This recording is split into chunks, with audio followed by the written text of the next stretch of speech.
کوئی منتظر ہے آپ کی زکوٰۃ کا تاکہ وہ افطار کر سکے اپنا سال بھر کا روزہ۔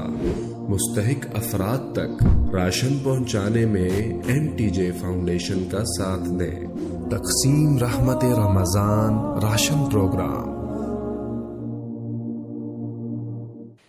الحمد لله الذي رفع السماء بقدرته ودحى الأرض بمشيئته وخلق الخلائق بإرادته واستوى على العرش كما يليق بجلاله وعظيم سلطانه، وأشهد أن لا إله إلا الله وحده لا شريك له، وأشهد أن سيدنا ومولانا محمدا عبده ورسوله، أما بعد۔ میرے محترم بھائیو، دوستوں اور بہنوں، رمضان کا مہینہ سر پر آ چکا ہے، چند دن باقی ہیں۔ اللہ تعالیٰ کے محبوب صلی اللہ تعالی علیہ وسلم ایک دفعہ ممبر پہ کھڑے ہوئے شعبان میں، اور بڑے عجب انداز میں فرمایا، وہ کون آ رہا ہے؟ ماذا یستقبلکم وماذا تستقبلون۔ پھر آپ نے کہا وہ کون آ رہا ہے؟ ماذا یستقبلکم۔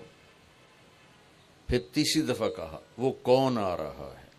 جیسے میں آپ سے کہوں، میں تو بھی حدیث بیان کر رہا ہوں، میں کہوں اب وہ کون آ رہا ہے تو اب سارے پیچھے مڑ کے دیکھیں کہ کون آ رہا ہے، فطرت ہے۔ تو صحابہ میں تھوڑی ہلچل مچی کہ آنے والا تو کوئی ہے نہیں، تو یہ آپ کیا فرما رہے ہیں؟ تو عمر رضی اللہ تعالیٰ عنہ کھڑے ہو کے انہوں نے عرض کی، یا رسول اللہ اوحی نزل، کیا کوئی آسمان سے وحی آئی ہے؟ قال لا، کہ نہیں۔ پھر انہوں نے عرض کیا اعدو حضر، کیا کوئی دشمن آ گیا ہے؟ آپ نے فرمایا لا۔ تو یا رسول اللہ کیا ہے؟ تو آپ نے کہا رمضان آ گیا ہے، رمضان آ گیا ہے۔ تو ایک بہت مبارک مہینہ ہے۔ ہمارے نبی رجب جو پچھلا مہینہ گزر گیا، جو اس کا جب چاند چڑھتا تھا تو رمضان کے لیے دعا کرتے تھے، اللہم بارک لنا فی رجب و شعبان وبلغنا رمضان۔ یا اللہ ہمارے رجب اور شعبان میں برکت دے اور رمضان کا مہینہ ہمارے نصیب فرما۔ آپ صلی اللہ تعالی علیہ وسلم کو 9 رمضان ملے اپنی زندگی میں۔ جب مدینہ میں روزے فرض ہوئے تو آپ نے 9 رمضان گزارے، 10ویں سے پہلے آپ اللہ سے جا ملے۔ تو اس مہینے کو، جیسے آپ تو تاجر لوگ ہیں، ہر تاجر کا ایک سیزن ہوتا ہے، اس سیزن میں وہ بڑی تیاری کرتا ہے، بڑی محنت کرتا ہے، بڑی کوشش کرتا ہے۔ رمضان ایک سیزن ہے، کس چیز کا؟ اللہ کو راضی کرنے کا، آخرت کو بنانے کا۔ جس اللہ نے یہ جہان بنایا ہے، اس نے اس کو دھوکہ کہا ہے، وَمَا الْحَيَاةُ الدُّنْيَا إِلَّا مَتَاعُ الْغُرُورِ۔ آپ اپنی مل میں جا رہے ہیں، سوتر منڈی میں جا رہے ہیں، دفتر میں جا رہے ہیں، زمینوں پہ جا رہے ہیں، کھیتوں پہ جا رہے ہیں، جاب پہ جا رہے ہیں، اللہ کہتا ہے یہ سب تمہاری نظر کا فریب ہے۔ تو جس اللہ نے اس دنیا کو بنایا ہے وہ اس کو دھوکہ فرماتا ہے۔ پھر ایک اور مثال دیتا ہے، کَسَرَابٍ بِقِیعَةٍ يَحْسَبُهُ الظَّمْآنُ مَاءً۔ یا اس کو یوں سمجھو جیسے تمہیں ریت میں پانی نظر آتا ہے، بہت لمبا چوڑا نظر آتا ہے لیکن ایک قطرہ بھی نہیں ہے۔ اور آخرت کے بارے میں اللہ تبارک و تعالی اس کی عظمت کے لیے سینکڑوں آیات اتار چکا ہے، جنت کے لیے، اللہ کی رضا کے لیے۔ تو اسے اللہ ہمیشہ کا گھر قرار دیتا ہے۔ وَإِنَّ الْآخِرَةَ لَهِيَ الْحَيَوَانُ لَوْ كَانُوا يَعْلَمُونَ۔ آخرت کی زندگی میں ٹائم لیمٹ آف، ہمیشہ رہنا ہے۔ اللہ ہم سب کی حفاظت فرمائے۔ یہ اللہ کی پکڑ ہے آگ، یا اللہ کی رحمت ہے جنت جس میں ہمیشہ کی زندگی، اور ایسی ہے کہ جس کی جیسے اللہ کی ذات کے لیے کوئی انتہا نہیں ہے، اللہ تعالیٰ ایسے ہی اس مرد عورت کو زندگی دے گا جس کی کوئی انتہا نہیں ہے۔ اب یہ سیزن آ گیا ہے،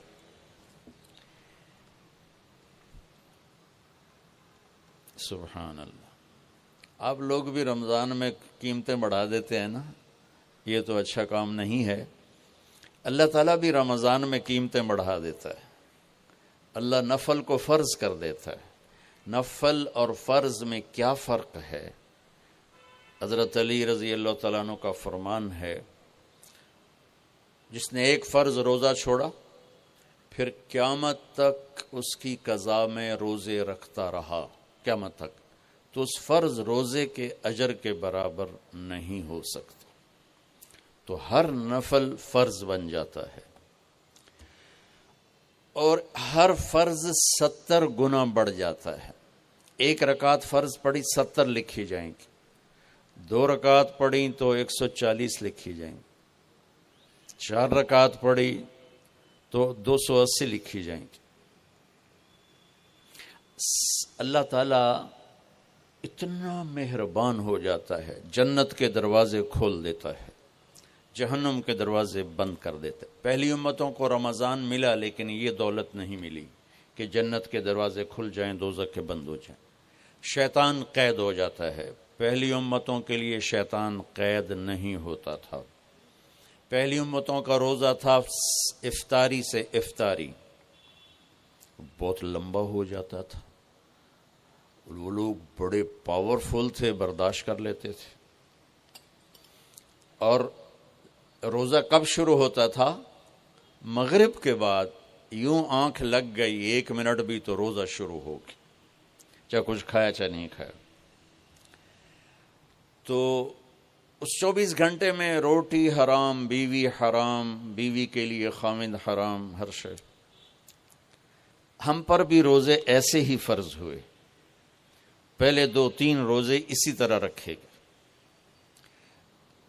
اس کی وضاحت تو نہیں ملتی کہ کون سا روزہ تھا، کتنے دن گزرے تھے۔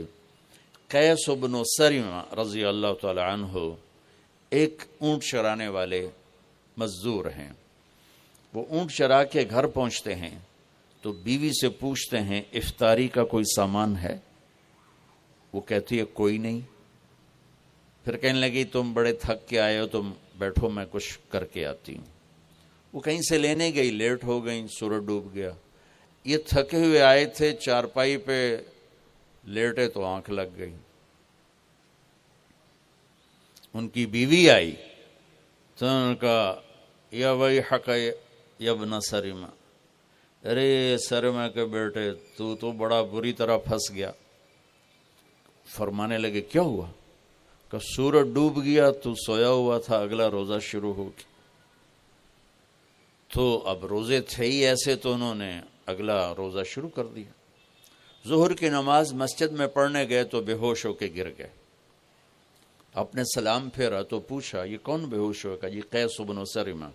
اب کیا ہوا؟ کہا جی وہ افطاری کے بغیر اگلا روزہ شروع ہو گیا، یہ سو گیا تھا۔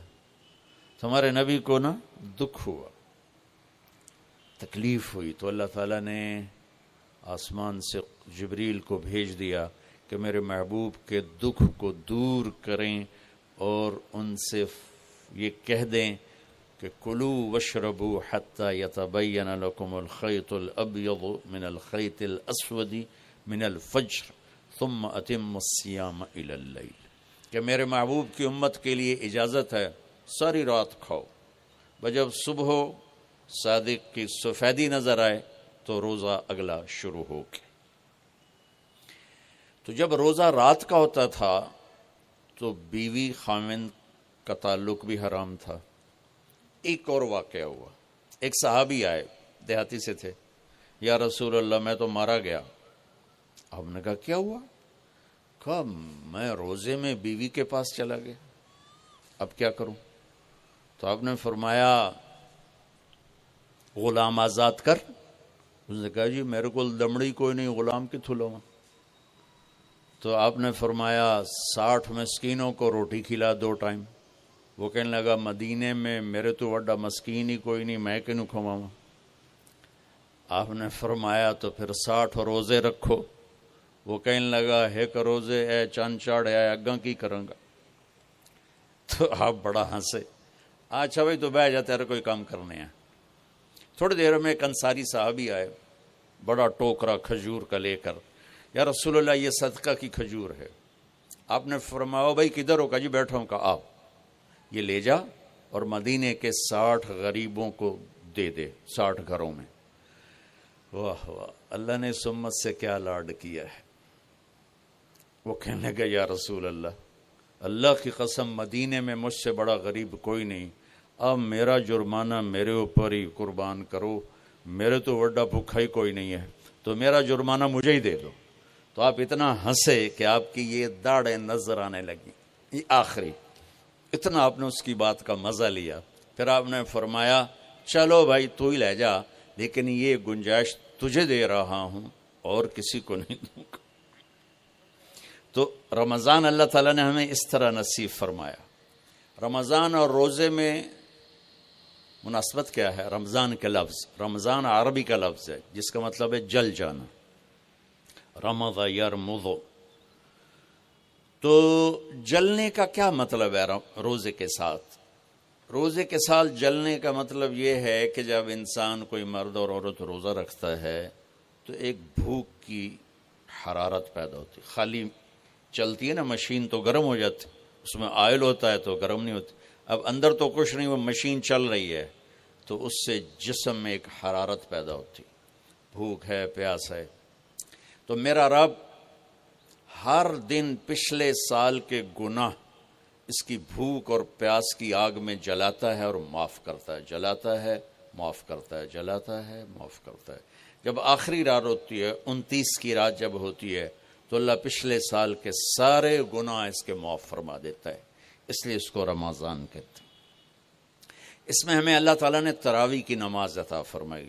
پہلی امتوں کو یہ مشقت تھی کہ 24 گھنٹے کا روزہ، اس امت کو یہ تھوڑی مشقت ہے کہ 20 تراویح پڑھو، چونکہ مشکل کام تھا۔ پھر خاص طور پہ آج کل کے روزہ دار جو افطاری پر حملہ کرتے ہیں، افطاری نہیں کرتے، حملہ کر دیں، کی سموسے، کی پکوڑے، کی پیزے، کی پیس، کی مچھی، کی بٹیرے کھو کھو تباہی پھیر دیں، پھر پے ان دن ہون کے میں پڑھیے، اسی بندیاں طرح کھاؤ تو سارے ہی پڑھ سکتے ہو۔ میرے نبی نے ساری زندگی پیٹ بھر کے نہیں کھایا۔ اب بادشاہ لوگ ہو، راتوں کو جاگتے ہو، دن کو سوتے ہو، بے تحاشا کھاتے ہو، ڈاکٹران دی موج لگی ہوئی، اپنا لائف سٹائل چینج کرو۔ اللہ ان عورتوں سے بھی کہتا ہوں، آپ سے بھی کہتا ہوں، جو آپ کی کمیونٹی ہے، آپ لوگ راتوں کو جاگ رہے ہوتے ہیں۔ اللہ نے وجعلنا اللیل لباسا، اللہ نے رات سونے کے لیے بنائی، جاگنے کے لیے نہیں۔ یہ میں یوں کیا ہے نا تو میرے لاکھوں سیلز ٹوٹ گئے، میں بول رہا ہوں تو میرے لاکھوں سیل ٹوٹ رہے ہیں۔ جب میں رات کو 10 بجے سو جاؤں تو اللہ میرے جسم سے ایک سیمنٹ نکالتا ہے، وہ میرے پوری باڈی کی ریپیئر کر دیتا ہے، اور صبح تک ساری باڈی کو وہ فریش کر دیتا ہے، تیار کر دیتا ہے۔ جب آپ دن میں سوتے ہیں تو وہ سسٹم آن نہیں ہوتا، اس کو اندھیرے سے نسبت ہے، اجالے سے نہیں۔ آپ لوگوں نے دن کو رات بنا دیا ہے، رات کو دن بنا دیا ہے، صحتیں برباد، بلڈ پریشر، شوگر، ہارٹ، سارے جہان دے بیماریاں چاہ کے لئی پھر دن۔ میرے رب نے رات سونے کے لیے بنائی ہے۔ آپ 10 بجے سو جائیں، 12 بجے کے بعد جو سوتے ہیں ان کا وہ سسٹم وہ 10-20% آن ہوتا ہے، 80% وہ آف رہتا ہے۔ 10 بجے 12 بجے سے پہلے کا ہر گھنٹہ 2 گھنٹے کے برابر ہوتا ہے۔ تو بھائیو اپنا لائف سٹائل تبدیل کرو۔ وہ بات آ گئی تو میں عرض کر رہا ہوں، اپنا لائف اب جاؤ ساری دنیا میں جو ملک ترقی یافتہ ہیں ان کے 8 بجے بازار کھل چکے ہوتے ہیں، تمہارے 8 بجے خراٹے ہوتے ہیں، اور 5 بجے ان کے دفتر بند، ان کی دکانیں بند، ان کا سب کچھ بند، تو آپ نے کاروبار کو رات پر پہنچا دیا۔ میرے نبی نے فرمایا جعلت البرکۃ فی بکور امتی، میری امت کے لیے برکت کا ٹائم ہے صبح کا۔ وہ سارے بازار سنسان سناٹا، عصر کے وقت جا کے کاروبار شروع ہوتا ہے۔ تو بھائیو، صحت کا خیال رکھنا بھی ہمارے دین کا حصہ ہے۔ یہ جسم ایک امانت ہے، اس کو ایسے کھانے کھلانا کہ خود ہی بعد میں بھوکتے رہو اور بیمار ہوتے رہو۔ ایک ہے اللہ کی تقدیر، اس پہ تو ہم رضا بر قضا ہے، لیکن اپنے لیے خود بیماریاں خریدنا، اندھا دھند کھانا۔ وہ ایک جگہ ہماری ضیافت تھی تو ادھر کلات میں، تو سردار تھے کوئی، تو انہوں نے اتنا دسترخوان بھرا کہ کوئی 30 قسم کی آئٹم رکھ دی۔ تو ایک بھائی ہمارے تھے ساتھی، اللہ ان کی بخشش کرے، انہوں نے کھانے کا حق ادا کیا۔ جب دسترخوان اٹھا تو کہنے لگے ہائے۔ تو ایک ساتھی نے پوچھا راجا صاحب یہ ہائے کیڑی گل دی کہ جڑا بچ کے جاندا پیا یہ کیوں جاندا پیا؟ کھانے کا مزہ لینا ہے تو جنت کا انتظار کرو، یہاں ضرورت کے لیے کھاؤ۔ میرے نبی نے فرمایا ما ملأ آدمی وعاء شرا من بطنہ، یہ مستورات بھی سن لیں، آپ بھی سن لیں۔ میرے نبی نے فرمایا سب سے بدترین برتن پیٹ ہے، سب سے بدترین برتن پیٹ ہے، جو اسے بھرتا ہے وہ بیماریوں کا شکار ہوتا ہے۔ کفا بالمرء لقیمات یقمن بہ صلبہ، کہ تم چند لقمے کھا لو تک تم کام کر سکو۔ فاما اذا ابا، وہ کہتا نہیں یا رسول اللہ میرا اتنے تے گزارا نہیں ہے، تو آپ نے کہا ثلث للطعام ثلث للماء و ثلث للنفس۔ آپ نے کہا پھر ایسا کرو 1/3 میدا بھرو کھانے سے، 1/3 پانی سے، 1/3 خالی چھوڑ دو سا لینا است۔ دبئی میں میرے ایک دوست ہیں، بہت قابل ہیں اس کے نیوٹریشن، ان کے پاس بڑی دنیا آتی ہے، تبلیغ میں ان کا ماشاءاللہ وقت ہے، تو میں بھی مجھے ملنے آئے تو میں نے کہا کوئی مینو ہی دس دو۔ تو انہوں نے ایک میرے لیے چارٹ بنا کر کہا کہ آپ نے مولانا کھانے کے ساتھ پانی نہیں پینا۔ میں نے کہا اللہ کے نبی تو کھانے کے ساتھ پانی پیتے تھے۔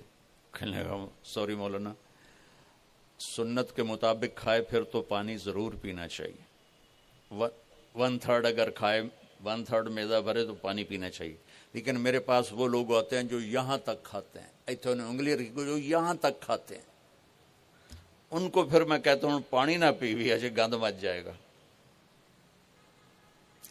تو اپنا لائف سٹائل چینج کریں، سادہ غذا پہ آئیں، صبح کے وقت کو قیمتی بنائیں۔ نحوست ہے دن، جب آپ صبح سے 12 بجے تک سوتے ہیں، اس سونا نہ سونا برابر ہے۔ اور اپنے بچوں کو یہ اس سے بچائیں۔ مائیں اپنی جان بچانے کے لیے ٹیب آگے رکھ دیتی، بے ٹیبلٹ پہ لگا رہو۔ 4 سال تک 80% ذہن بنتا ہے اور 7 سال میں جا کے مکمل ہوتا ہے۔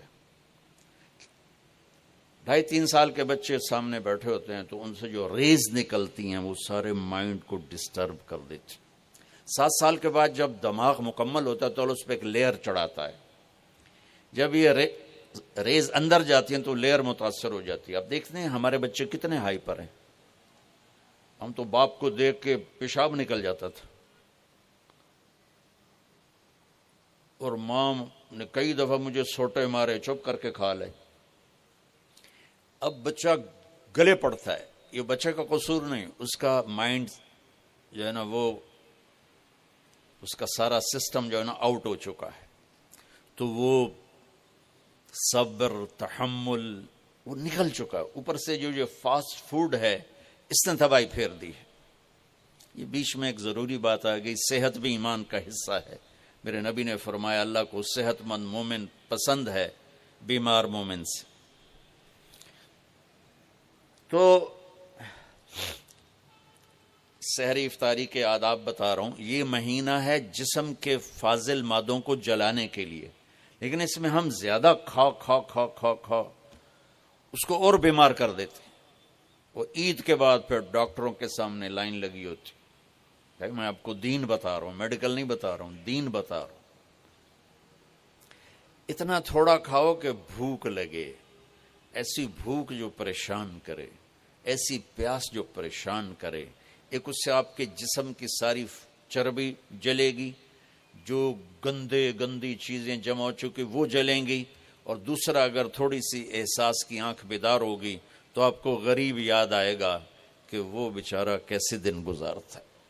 میں انڈیا میں تھا، گزر رہا تھا تو ایک فقیر بیٹھا تھا، سفید داڑھی پکڑی. میں نے اس کو پتہ نہیں کتنے پیسے دیے، 82 کی بات.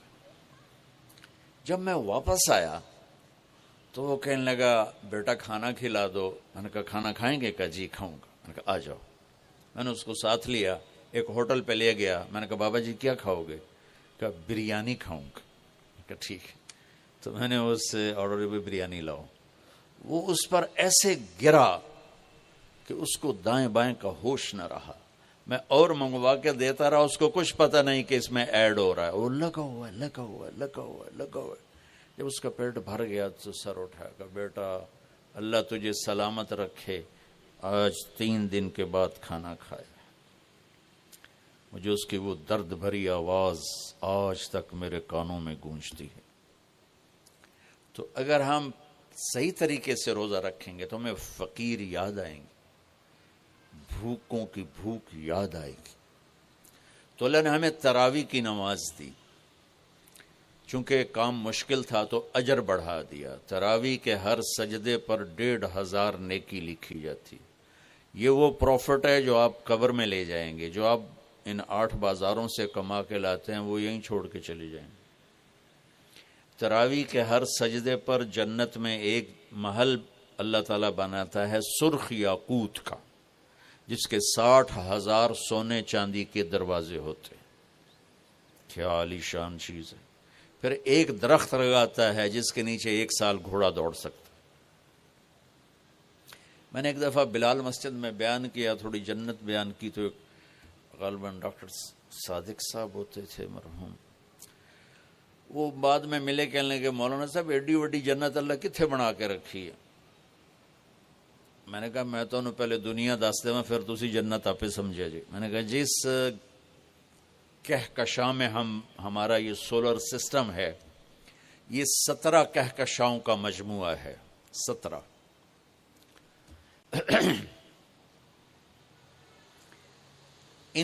اور اب تک 10 کھرب کے قریب کہکشائیں ڈسکور ہو چکی ہیں. ہماری 17 جو کہکشائیں ہیں، اس کے اس کنارے سے اس کنارے تک آنے کے لیے 20 ارب لائٹ ایئر چاہیے. 20 ارب سال روشنی کی رفتار، 1,86,000 میل فی سیکنڈ کی رفتار سے کوئی راکٹ یہاں سے چلے اور 20 ارب سال اڑتا رہے تو 17 کہکشاؤں کو پار کرے گا. 10 کھرب ہیں اور اللہ کہتا ہے تو مچھر دا پر ہے. ہن جنت سمجھ آئی کہ نہیں سمجھ آ گئی. اللہ تعالیٰ کی رحمتیں لا محدود، قدرت طاقت لا محدود. تو یہ تراویح کے 3 سیکنڈ کا سجدہ ہوتا ہے ہمارا، اور 1.25 گھنٹے کی ہماری تراویح ہوتی ہے، 1.5 گھنٹہ. اس میں ہر مرد عورت 20 پر 60,000 40 سجدے 60,000 نیکیاں لے کے جا سکتا ہے. 60 گھر ابدی لے کے جا سکتا ہے. 60 خوبصورت باغیچے لے کے جا سکتا ہے. اور جب آخری رات ہوتی ہے تو اللہ تعالیٰ فرماتے ہیں کہ فرشتوں میرے بندوں نے رات کو نماز پڑھی، دن میں روزہ رکھا. میری بندیوں نے رات کو نماز پڑھی، دن میں روزہ رکھا. میں نے اس کے بدلے میں ان کے سارے گناہ معاف کر دی. تو بھائیو تراویح کا اہتمام ضرور فرمائیں. تھوڑا کھائیں گے تو انشاءاللہ کوئی مسئلہ نہیں ہوگا. اب حیران ہوں کہ میں جون میں بھی روزہ چائے کے کپ کے ساتھ افطاری کرتا ہوں تو مجھے کوئی خمار نہیں چڑھتا کسی قسم کا بھی. جس نے اڈی وڈی پوری بالٹی سے کنجمین دی پیمڑی ہے، اس سے خمار نہیں چڑھے گا تو اور کیا ہوگا؟ وہ گرے گا نہیں تو اور کیا ہوگا؟ تو تراوی، روزہ، یہ دو مل کر سارے پچھلے سال کے گناہ معاف کروا دیتے ہیں۔ پھر اس میں اللہ تبارک و تعالیٰ نے آخری 10 دن میں لیلۃ القدر رکھی ہے، اعتکاف رکھا ہے۔ پہلی امتوں کے لیے یہ نہیں تھا کہ پچھلے سارے گناہ معاف ہو جائیں، یہ ہمارے لیے کہ ہمارے پچھلے سارے گناہ معاف ہو جاتے۔ اللہ تعالیٰ کا عرش پہلے آسمان پہ آ جاتا، جنت کے دروازے کھل جاتے ہیں، جہنم کے بند ہو جاتے ہیں، شیطان قید ہو جاتے ہیں، اور سمندر کی مچھلیاں اور زمین کی چونٹیاں تک روزہ رکھنے والوں کے لیے دعا کرتی ہیں، اور اللہ تعالیٰ جنت کو روزانہ کہتا ہے ان قریب میرے نیک بندے بندیاں آنے والے ہیں، تو ان کے لیے میک اپ کر لے، تو ان کے لیے تیار ہو جائے۔ یہ اللہ تعالیٰ کی رحمت کو لینے کا سیزن ہے۔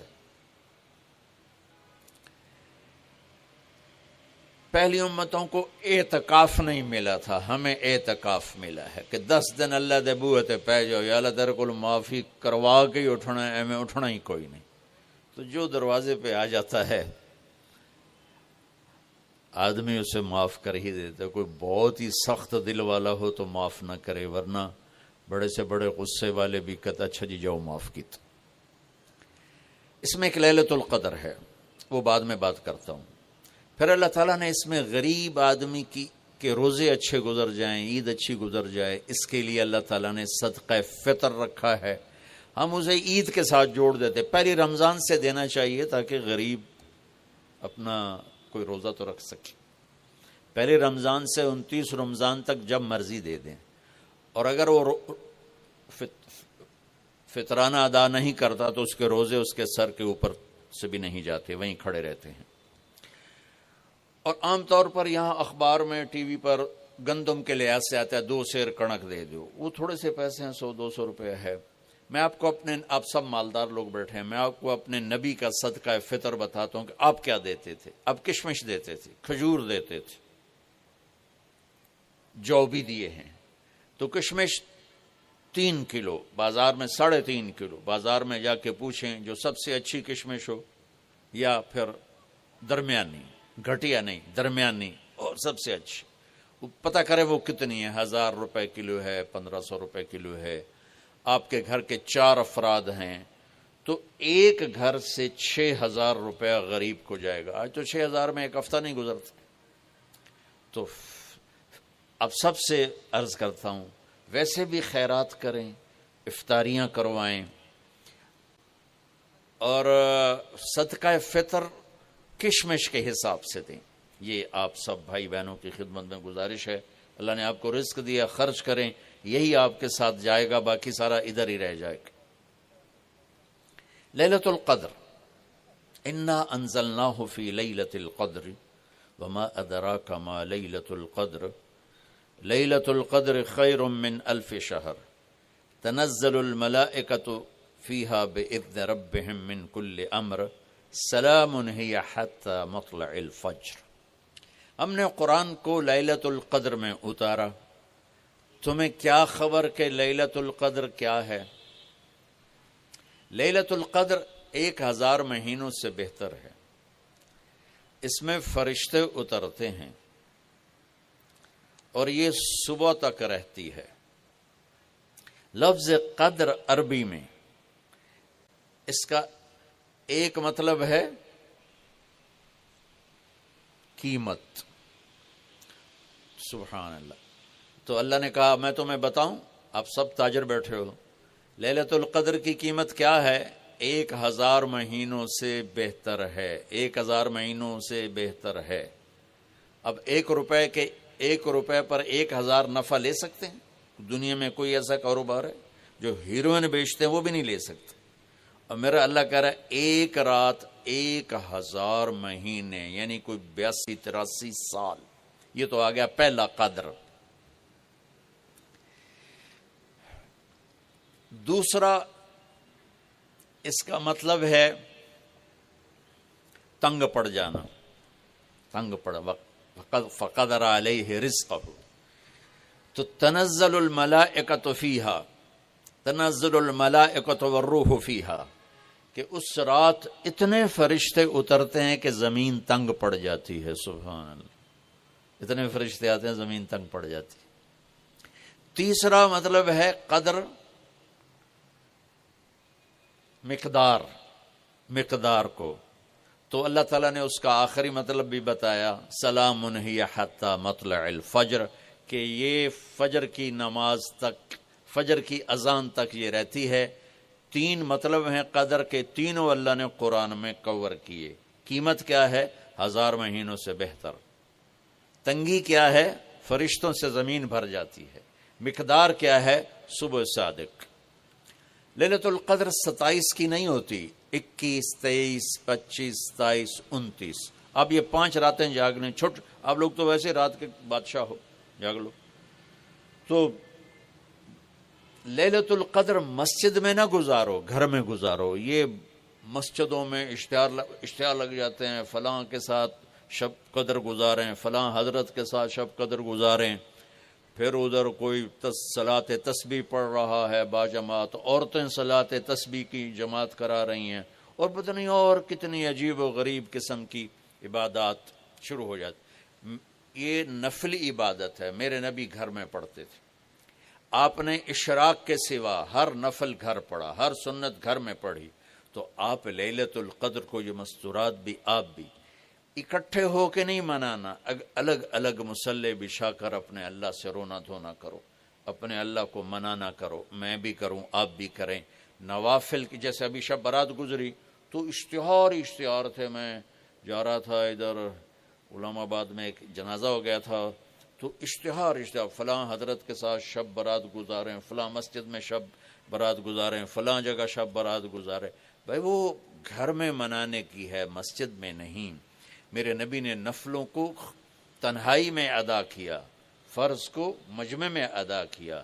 لیلۃ القدر میں جاگنا نفل ہے.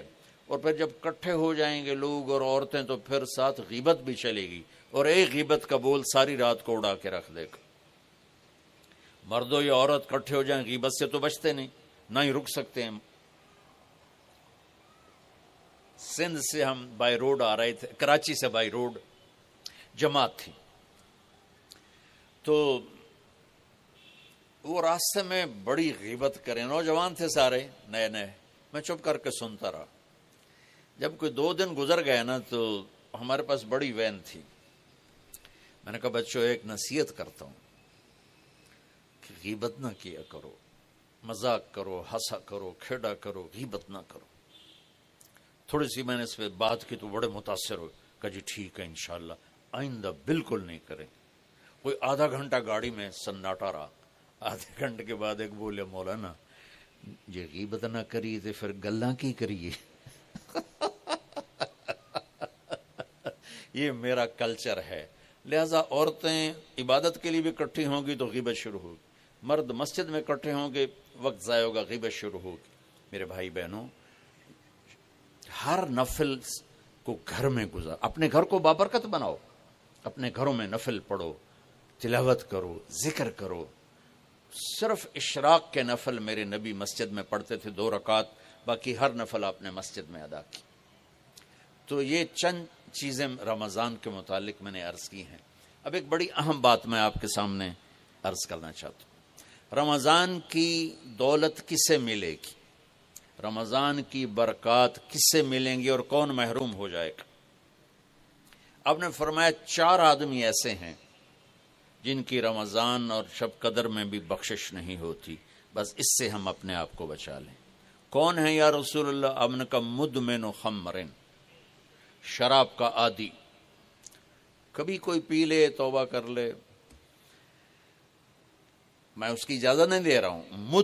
مدمن کا لفظ ہے کہ جو روزانہ شراب پیتا ہے، اس کی رمضان میں بخشش نہیں.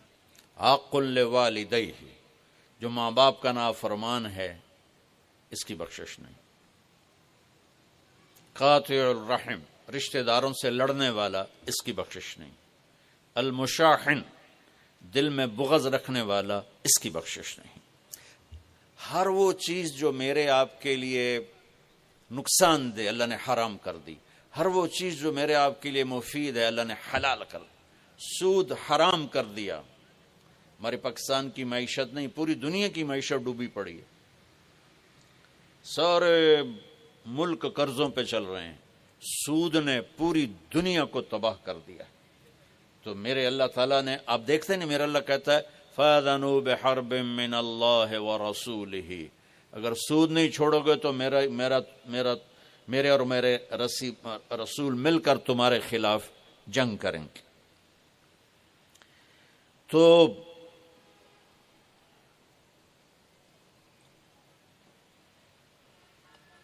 ہر وہ چیز جو مضر ہے اللہ اس سے بند، چونکہ سود چند ہاتھوں میں دولت کٹھی کر دیتا ہے اور غریبوں کے چولہے ٹھنڈے ہو جاتے ہیں، یہ اللہ کو ناپسند۔ جو بھی بھائی پھنسے ہوئے ہیں نکلنے کی نیت کریں اور کوشش کریں، انشاءاللہ چین کی نیند سوئیں گے، چین سے اٹھیں گے۔ ایک عبد الرحمن بن عوف کے 4 اصول بتا دیتے ہوں، سب تاجر بیٹھے ہو، اور وہ صحابہ میں سب سے مالدار ہستی تھے۔ انہوں نے ایک دن فرمایا میں نے زندگی بھر نہ ادھار خریدا نہ ادھار بیچا، اگرچہ یہ آپ کو آج کے ماحول میں بڑی عجیب بات لگے گی چونکہ ہمارے سارے بازار ادھار پہ چلے گئے ہیں۔ انہوں نے فرمایا نہ کبھی ادھار خریدا نہ ادھار بیچا، تو کتنا سکون ہو گیا، آرام سے سو رہے ہیں۔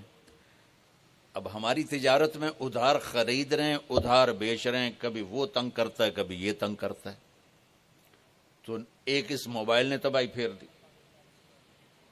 باقی کسر اس نے پوری کر دی، ٹوائلٹ بھی فون سن دے بیٹھے۔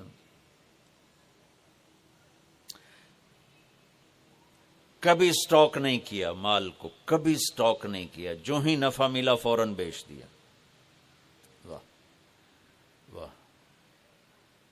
تو ادھار خریدا نہیں، ادھار بیچا نہیں، 2، کبھی سٹاک نہیں کیا، 3، اور کبھی سودے کا عیب چھپایا نہیں۔ اس میں کوئی عیب ہے بتا دیا، آپ اس پہ آ جائیں، آپ کو شروع میں مشکل ہوگی، اس کے ساتھ سچائی اور دیانتداری کو جوڑ دیں، اللہ کی قسم آپ کا سوتر منڈی جانا بھی عبادت بن جائے گا، آپ کا مل میں جانا بھی عبادت بن جائے گا، اگر آپ اپنے تجارت کے ساتھ سچائی اور دیانتداری کو لے آتے۔ تو اللہ نے شراب حرام قرار دی کہ یہ تباہ کر دیتی ہے، ساری برائیوں کی جڑ ہے۔ تھوڑا سا اوپر دیکھیں قرآن کیا کہتا ہے، اللہ تعالیٰ کہتا ہے یہاں نہ پی، تو مجھ سے قرآن سن، کیا ان الابرار یشربون من کاس کان مزاجها کافورا عینا یشرب بها عباد اللہ یفجرونها تفجیرا یوفون بالنذر ویخافون ویطعمون الطعام على حبه مسکینا ویتیما واسیرا انما نطعمکم لوجه اللہ لا نرید منکم جزاء ولا شکورا انا نخاف من ربنا یوما عبوسا قمطریرا فوقاهم اللہ شر ذلك اليوم ولقاهم نظرة وسرورا وجزاهم بما صبروا جنة وحريرا متكئين فيها على الأرائك لا يرون فيها شمسا ولا زمهريرا ودانية عليهم ظلالها وذللت قطوفها تذليلا ويطاف عليهم بآنية من فضة وأكواب كانت قوارير من فضة قدروها تقديرا ويسقون فيها كأسا كان مزاجها زنجبيلا عينا فيها تسمى سلسبيلا ويطوف عليهم ولدان مخلدون إذا رأيتهم حسبتهم لؤلؤا منثورا وإذا رأيت ثم رأيت نعيما وملكا كبيرا عاليهم ثياب سندس خضر واستبرق وحلوا أساور من فضة وسقاهم ربهم شرابا طهورا إن هذا كان لكم جزاء وكان سعيكم مشكورا۔ یہ سورہ دہر کی 16 آیات ہیں، ان میں اللہ نے صرف ایک نعمت کو ہائی لائٹ کیا ہے، وہ ہے شراب، اور 3 درجے بتائے ہیں کہ جو نیک لوگ ہیں وہ شراب پئیں گے خود اٹھا کے، سراہی اٹھائیں گے جام میں ڈالیں گے پئیں گے، بوفے سسٹم، بھائی آپ پہ پاؤ تو آپ پہ کھاؤ، ہیں ان کے بھی نوکر، لیکن اللہ کیٹیگورائز کر رہا ہے کہ جو نچلا درجہ ہے وہ خود اٹھا کے پی رہے ہوں گے، کافوری ہوگی، وَيُسْقَوْنَ فِيهَا كَأْسًا كَانَ مِزَاجُهَا زَنْجَبِيلًا، اس سے جو اوپر والا درجہ ہے انہیں زنجبیل کی شراب پلائی جا رہی ہوگی۔ پلانے والے کون ہیں؟ ولدان مخلدون، خوبصورت خدام نوکر۔ پلانے والے کون ہیں؟ اب یہ تو اتنی مستورات بیٹھی ہیں، جنت کے حوریں، وہاں سوکن پڑا کوئی نہیں ہوگا، خوش رہو۔ اور میرے نبی نے فرمایا تمہیں پتہ وہ کن ہاتھوں سے تمہیں جام پکڑائیں گی کہ اگر اس کے ہاتھ کی انگلی کا یہ فنگر ٹپ سورج کو دکھا دیں تو سورج نظر نہیں آئے گا۔ ان ہاتھوں کے ساتھ وہ تمہیں جام پیش کریں گے۔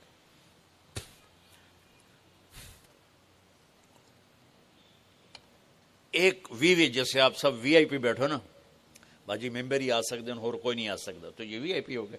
تو ایک اللہ کی جنت میں وی آئی پی لوگ ہیں۔ وہاں کیا ہے؟ وَسَقَاهُمْ رَبُّهُمْ شَرَابًا طَهُورًا، اللہ تعالیٰ کہہ رہا ہے وہاں تیرا رب خود تجھے پلائے گا۔ سبحان اللہ۔ تو اللہ نہ کرے کسی میں یہ عادت ہو، ہے تو آنے والا رمضان ہے بھائی، توبہ کر۔ دوسری جو چیز ہے نا، اس کے لیے جو اللہ نے لفظ استعمال کیا وہ بڑا خوفناک ہے، حق لوالدیہ۔ اللہ تعالیٰ اپنے بارے میں کہتا ہے من یعص اللہ ورسولہ، جو میرے اور میرے رسول کی نافرمانی کرتا ہے، اور عاق ہوتا ہے اے ذرا ویکھیا جائے،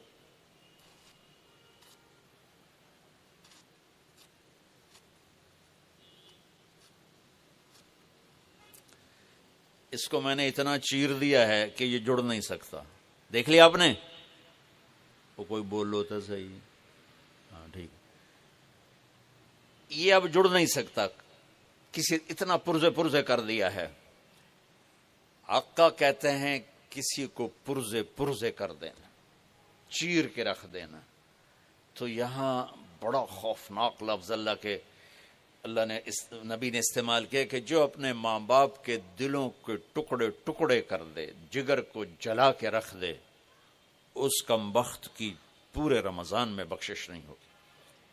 کبھی آواز اونچی ہو جانا فطرت ہے، کبھی سخت بول جانا فطرت ہے، انسان ہیں، بشر ہیں، بچے بھی اکھڑ جاتے ہیں۔ لیکن ایک وہ ہے بندہ جس نے اپنے ماں باپ کے دل کو جلا کے رکھ دیا۔ ہمارے قریبی پڑوسی ذمہ دار تھے، میرے والد صاحب کے تعلق والے، فوت ہو گئے، مجھے ملنے آئے، کہنے لگے بیٹا ہمارے بیٹے نے ہمیں اتنا تنگ کر دیا ہے، وہ آگ میں جل رہا ہو تو ہم میاں بیوی اس کے لیے دعا نہیں کریں گے کہ یا اللہ انہوں بچا لے۔ باپ، والد اور والدہ مل کر یہ بات کر رہے ہیں کہ اگر جل رہا ہو ہمارے سامنے آگ میں تو ہم اس کے لیے دعا نہیں کریں گے کہ یا اللہ اس کو بچا لے۔ دلوں کو ٹکڑے کر دینے والا، ماں باپ کے دل کو، جگر کو چیر دینے والا، وہ ساری رات میرے نبی نے فرمایا جس نے ماں باپ کو دکھ دیا اس پہ اللہ کی لعنت، اس پہ فرشتوں کی لعنت، اس پہ زمین آسمان کی لعنت، نہ ان کی نماز قبول ہے، نہ روزہ قبول ہے، نہ صدقہ قبول ہے۔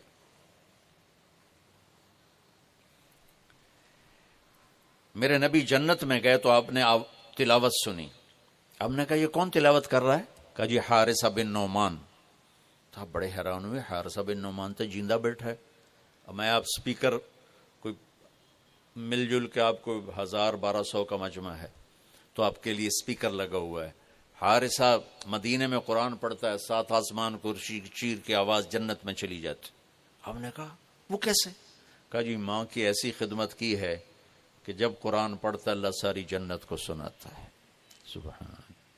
اور آپ کو قرآن سے بتاؤں، وَقَضَى رَبُّكَ أَلَّا تَعْبُدُوا إِلَّا إِيَّاهُ، اللہ نے اپنا حق صرف ایک آیت میں بتایا۔ اب سننا، وَبِالْوَالِدَيْنِ إِحْسَانًا إِمَّا يَبْلُغَنَّ عِنْدَكَ الْكِبَرَ أَحَدُهُمَا أَوْ كِلَاهُمَا فَلَا تَقُل لَّهُمَا أُفٍّ وَلَا تَنْهَرْهُمَا وَقُل لَّهُمَا قَوْلًا كَرِيمًا واخفض لهما جناح الذل من الرحمة وقل رب ارحمهما كما ربياني صغيرا ربكم أعلم بما في نفوسكم إن تكونوا صالحين فإنه كان للأوابين غفورا۔ 9 جملے اللہ نے اب ماں باپ کے حق میں اتارے، 9 جملے۔ اگر آپ کے والدین زندہ ہیں تو اللہ کے واسطے ان کی دعا لے لو.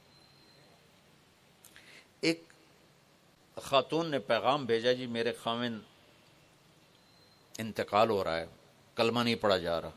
صحابی علقمہ رضی اللہ تعالیٰ عنہ. آپ تشریف لے گئے. اب کہلوانے والے رسول اللہ اور کہنے والا صحابی. آپ نے کہا بیٹا کہو لا الہ الا اللہ. کہا جی کہا نہیں جاتا. بول رہا ہے کلمہ نہیں پڑھا جا رہا. تو آپ نے فوراً پوچھا والدین میں کون زندہ؟ کہا جی ماں. آپ نے پوچھا ناراض ہے؟ کہا جی ہاں. تو آپ نے پیغام بھیجا آپ آتی ہیں یا میں آ جاؤں؟ انہوں نے کہا نہیں یا رسول اللہ میں ہی آ جاتی. وہ آئیں تو آپ نے کہا آپ اپنے بیٹے سے ناراض ہیں؟ کہا جی میں ناراض ہوں. کیا ناراضگی؟ اب سننا ذرا کیا ناراضگی ہے. کہا یا رسول اللہ کوئی گلہ نہیں اس کے دین کا، راتوں کو اٹھ کے تہجد میں قرآن پڑھتا ہے، دن میں روزے رکھتا ہے، لیکن جب بھی مجھ سے بات کرتا ہے تو بڑی بدتمیزی سے کرتا ہے، اوکھا ہو کے بولتا ہے، تو اس سے میرا دل ٹوٹ گیا ہے. آپ نے فرمایا معاف کر دو. تو اتنی دکھی تھی اللہ کے نبی کی کہنے پر بھی کہا یا رسول اللہ میرا جی نہیں چاہتا میں اسے معاف کروں. آپ نے فرمایا اگر میں اسے آگ میں جلاؤں تو سفارش کرو گی؟ کہا جی پھر تو کروں گی، اتنا تو میرا جگر نہیں کہ جلتا دیکھو. آپ نے فرمایا اگر تو نے اسے معاف نہ کیا تو یہ اللہ کی آگ میں جلے گا. اچھا یا رسول اللہ میں معاف کرتی ہوں. آپ نے کہا بیٹا کہو لا الہ الا اللہ. اس نے کہا لا الہ الا اللہ محمد الرسول اللہ، اور اس کی جان نکل گئی. پھر آپ نے اس کا جنازہ پڑھایا، قبر میں اتارا، اور پھر یہ اعلان کیا جس نے ماں باپ کو تنگ کیا اس پہ اللہ کی لعنت، فرشتوں کی لعنت، زمین آسمان کی لعنت. نہ ان کی نماز قبول ہے، نہ روزہ قبول ہے، نہ اس کا صدقہ قبول ہے. تو عاق لوالدیہ، عاق لوالدیہ. تو بھائیو ماں باپ بہت بڑا خزانہ ہے. میرے نبی جیسی ہستی نے کہا کاش میری ماں ہوتی تو ان کی ایسی خدمت کرتا کہ میں عشاء کی نماز کے مصلی پہ کھڑا سورۃ فاتحہ پڑھ رہا ہوتا اور ادھر سے آواز آتی محمد، تو میں اپنی ماں کے لیے نماز توڑ دیتا. تو اپنے والدین کی دعا لینا بہت بڑا سرمایہ ہے، بہت بڑا خزانہ ہے. تیسرا میرے نبی نے فرمایا قاطع رحم، رشتوں کو توڑنے والا، لڑائی جھگڑے کرنے والا. میرے بھائیو اسلام پیغام محبت ہے، نفرت نہیں.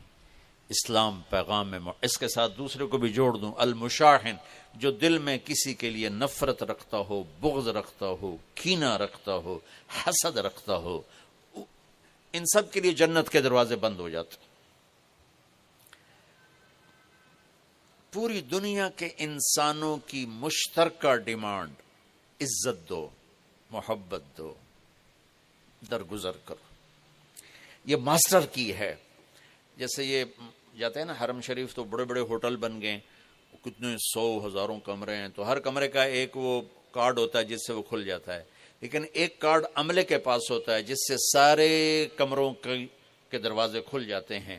پوری دنیا کے مرد عورتوں کے دل ایک کمرہ ہے، اس پر دروازہ لگا ہوا بند ہے. اس کی جو چابی ہے نا وہ محبت ہے. ماسٹر کی محبت دو، عزت دو، احترام دو. کوئی خطا ہو جائے معاف کرو. اگر یہ صفت نہیں ہے تو رمضان کے روزے بھی معاف نہیں کروا سکیں گے.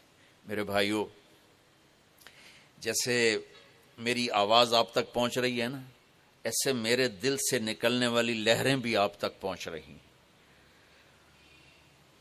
تو محبتیں پوری دنیا کے 7 ارب انسانوں کی ضرورت.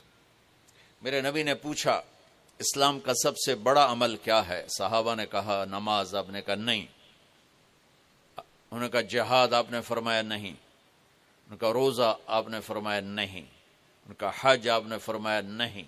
کہا یا رسول اللہ پھر کیا ہے؟ تو آپ نے کہا محبت، اللہ کے لیے محبت کرنا.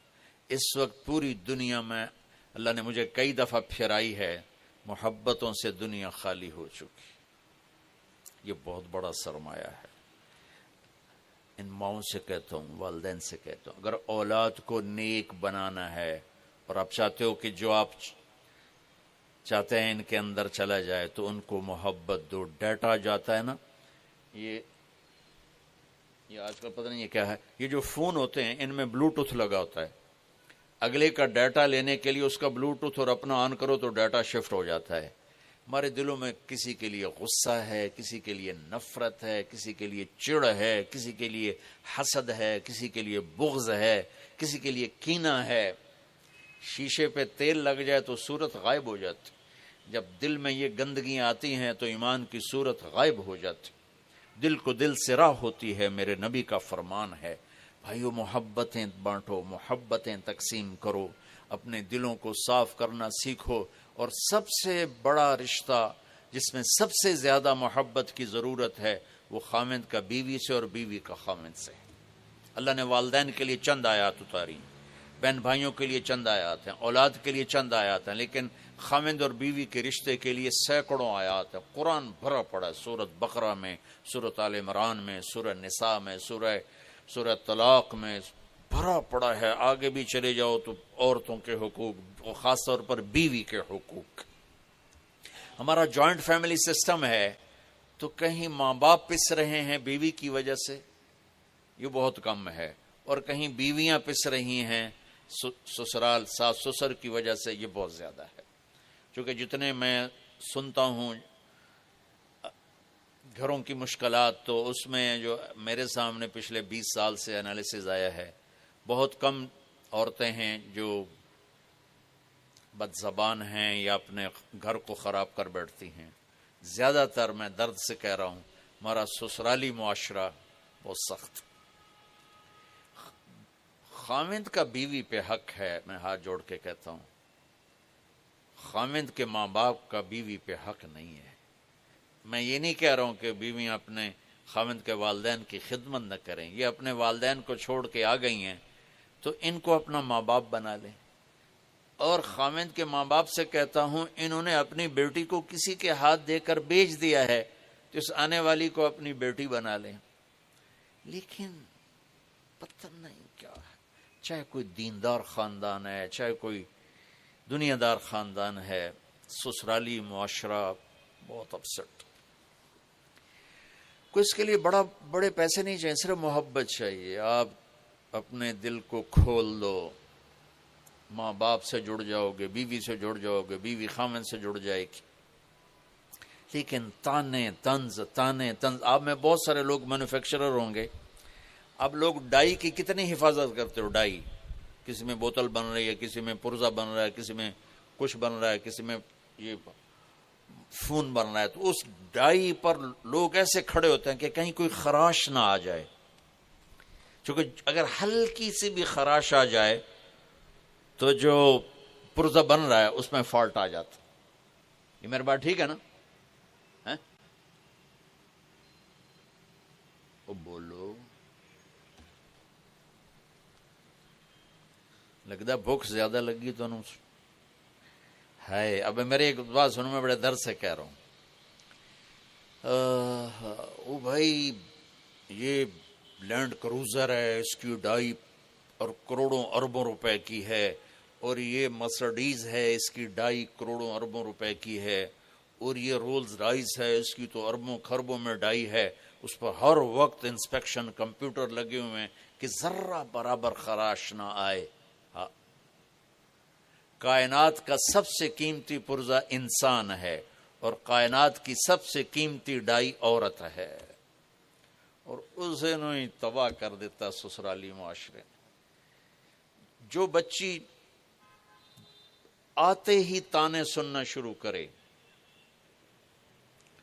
اور کسی طرف سے تعریف نہ سنے، کسی طرف سے وہ اپنی ہمدردی کا بول نہ سنے، تو ڈائی پر تو خراش نہیں آئی، شگاف پڑ گئے. اب جو اس میں چیز تیار ہو رہی ہے، انسان، وہ پیدائشی مریض ہوگا، وہ پیدائشی نفسیاتی کیس ہوگا. سب سے قیمتی ڈائی کو رول دیا جاتا. چند دن پہلے میں باہر نکلا گھر سے، تو ایک ماں بیٹی آئی تھیں، چھوٹی سی بچی کو، میرے خیال ہے 16-17 سال، ایک بچی اس کے ساتھ. مجھے دیکھتے ہی رونے لگی. یہ واقعات کی ایک لائن لگی ہوئی ہے، چونکہ ابھی چند دن پہلے ہو تو سنا رہا ہوں کہ مولانا صاحب صبح سے شام تک سب کی خدمت کرتی ہوں، اور یہ میری بچی رل گئی ہے، اس کو بھی نہیں دیکھ پاتی، اور جب کبھی تھک ہار کے کہہ دوں جی مجھ سے نہیں ہوتا تو پھر ایک گالیوں کا طوفان ہوتا. یہ ہر گھر کی کہانی. اللہ کے واسطے اپنے رشتوں کو جوڑو. پیسہ نہیں چاہیے، میٹھا بول چاہیے. خاوند کو عورت سے کوئی پیسہ نہیں چاہیے، عزت چاہیے، میٹھا بول چاہیے. بیوی کو خاوند سے کوئی سونا چاندی نہیں چاہیے، میٹھا بول چاہیے، محبت چاہیے. اولاد کو ماں باپ سے، ماں باپ کو اولاد سے محبت چاہیے. بہت ماں باپ کا دخل ہے آج کی اولاد کے نافرمان ہونے میں. زبردستی کرتے ہیں، ڈانٹ ڈپٹ کرتے ہیں. ایک یہ جو آ گیا اسکول سسٹم، 3 سال کی ان ماؤں سے کہہ رہا ہوں، 3 سال کے بچے کو اسکول بھیجتے ہوئے تمہیں رحم نہیں آتا؟ وہ تمہارا فرما بردار کیسے بنے گا؟ وہ روتا ہو جاتا ہے، روتا ہو. 4 سال میں 3 سال میں اس کا دماغ بن رہا ہوتا ہے. جب اس پر ایک دم لوڈ ڈالا جاتا ہے، جیسے اس بلب اور یہ لائٹ کے پر لوڈ زیادہ آ جائے تو یہ پھٹ جائے گی. تو جب 3 سال کا بچہ اسکول جاتا ہے اور اس پر بوجھ پڑتا ہے، ماں کی جدائی کے لیے روتا ہے.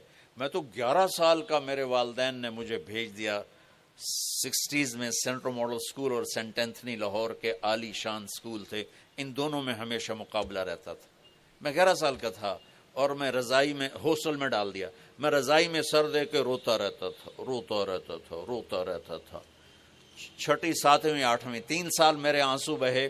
پھر میرا دل والدین کے لیے بند ہو گیا. پھر مرتے دم تک تبلیغ میں لگنے کے بعد میں نے ان کی خدمت کی، لیکن محبت میرے دل سے نکل گئی. میرا چھوٹا بھائی اپنی ماں پر ایسے قربان ہوتا تھا، لاڈ کرتا تھا، حالانکہ وہ باپ بن چکا تھا، ڈاکٹر. میں اپنی بیگم سے کہتا پتہ نہیں جیسے یہ طاہر میاں اپنی ماں سے لاڈ کرتا ہے، میرے دل میں یہ محبت نہیں اٹھتی. حالانکہ خدمت پوری، ادب پورا، احترام پورا، لیکن دل سے محبت. میرے ماں باپ نے خود ختم کی. جو وقت تھا میرا ماں باپ سے جڑنے کا وہ مجھے بھیج. کتنے مالدار لوگ ہیں، بچوں کو انگلینڈ بھیجو، امریکہ بھیجو کہ وہاں اعلیٰ تعلیم لے کر آئیں. وہ تعلیم تو پتہ نہیں لیتے ہیں کہ نہیں لیتے، لیکن میرے بھائیو وہ بہت کچھ ضائع کر کے آتے. میں اسلام آباد سے کل آ رہا ہوں. ایک فیملی کینیڈا سے آئی تھی. جی ہمارا بیٹا ہمیں چھوڑا، ہم گئے تھے بچوں کو اعلیٰ تعلیم دلانے، ہمارا بیٹا ہمیں چھوڑ کے ہی چلا گیا.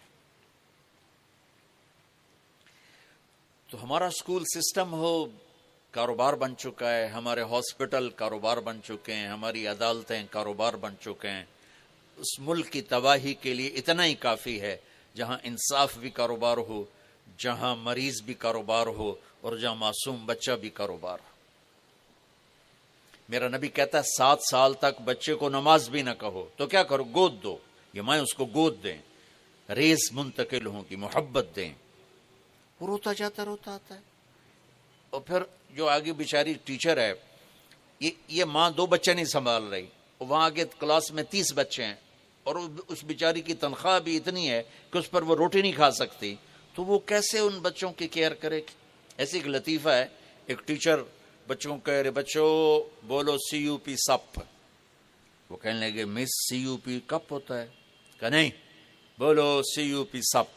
انہوں نے پھر کہا کہ نہیں مس CUP کپ ہوتا ہے. وہ کہنے لگی اتنی تھوڑی تنخواہ سپ ہی رہے گا، کپ نہیں بنتا. اتنی تھوڑی تنخواہیں ہیں. ظلم و ستم ہے میری نسل پر. میں کیا کروں، کدھر جا کر ٹکر ماروں؟ ماں باپ ظالم ہیں.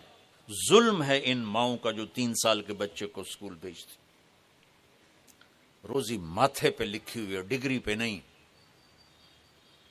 عزت ذلت آسمان کے فیصلے ہیں. ریگولر آسانی سے بچوں کو، پھر اوپر O لیول A لیول، پھر A کتنے آئے، B کتنے آئے، C کتنے بچے خودکشی کر گئے. آپس میں بھی محبت سے رہو، بچوں کو بھی پیار دو. مجھے ایک بچہ ملا چند دن پہلے، کہا جی میں اور وہ اس نے پورے پنجاب میں ٹاپ کیا FSC میں. کہا جی میں 2 دفعہ خودکشی کی کوشش کر چکا ہوں. میں نے کہا تم نے تو ٹاپ کیا ہے، وہ وہاں کنگ ایڈورڈ میڈیکل یونیورسٹی میں پڑھ رہا ہے. کہ جی میرے ماں باپ آپس میں اتنا لڑتے ہیں کہ میں نے دل برداشتہ ہو کر 2 دفعہ گولیاں کھائیں. لیکن دونوں دفعہ میرا معدہ واش کیا گیا اور اللہ نے مجھے بچا لیا۔ ماں باپ کی آپس کی لڑائی اولاد کو اس طرح تباہ کر دیتی ہے، اور اولاد پر زبردستی کا دباؤ۔ ابھی آج یہ کال مجھے دبئی سے آئی کہ جی وہ میرے والد کے چھوٹے بھائی نے کہا میری شادی وہاں کر دو، تو میرے والد نے کہا تو گھروں نکل جا، اس کو گھر سے نکال دیا ہے۔ اور میں بھی ایک جگہ شادی کرنا چاہتا ہوں اور میرے باپ کو پتہ چل گیا تو مجھے بھی گھر سے نکال دے۔ اولاد کو پیار دو، محبت دو، رشتوں کو پیار دو، محبت دو، اور رشتوں میں فرق۔ ماں باپ کے لیے بیوی کو ذلیل نہ کرو، بیوی کے لیے ماں باپ کو ذلیل نہ کرو۔ اولاد پر ایسا پریشر مت ڈالو کہ وہ دل میں آپ سے دور ہو جائیں، انہیں اپنے سے دور نہ کرو، انہیں اللہ کے واسطے ٹائم دو، ٹائم دو۔ اس موبائل نے اولاد سے ماں چھین لی ہے،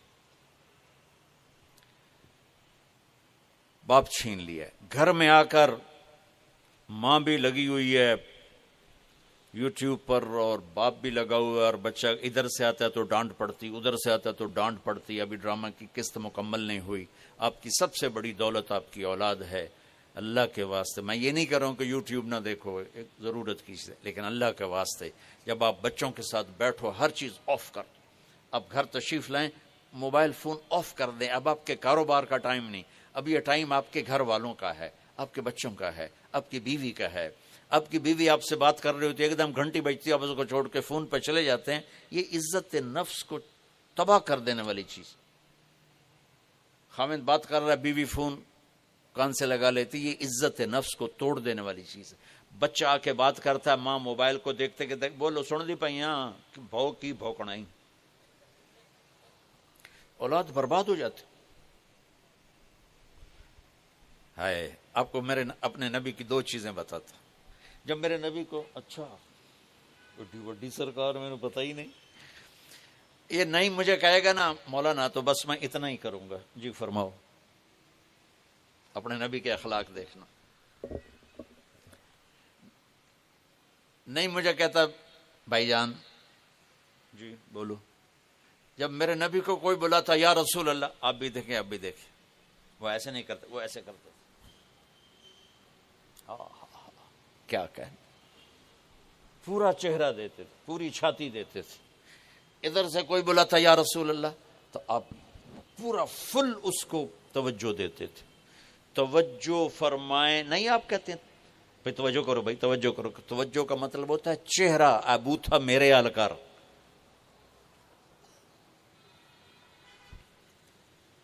بھائیو محبتیں مٹ گئیں۔ مجھے 20 سال ہو گئے یہ پیغام سناتے ہوئے۔ اللہ کی قسم اگر دلوں میں نفرت ہوگی، نہ نماز کام آئے گی، نہ روزہ کام آئے گا، نہ حج کام آئے گا، نہ زکوٰۃ کام آئے گی، نہ یہ دیگیں چڑھانا کام آئے گا۔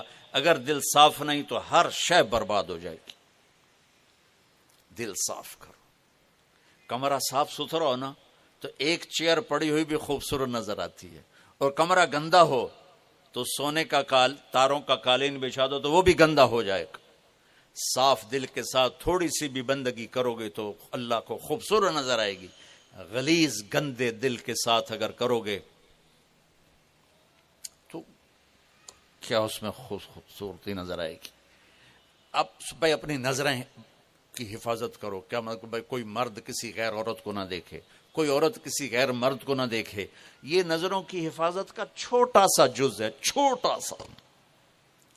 سب سے بڑی بد نظری ہے عیب دیکھ۔ میں نعیم کے عیب تلاش کرتا ہوں، نعیم میرے عیب تلاش کرتا رہے، یہ سب سے بڑی بد نظری ہے۔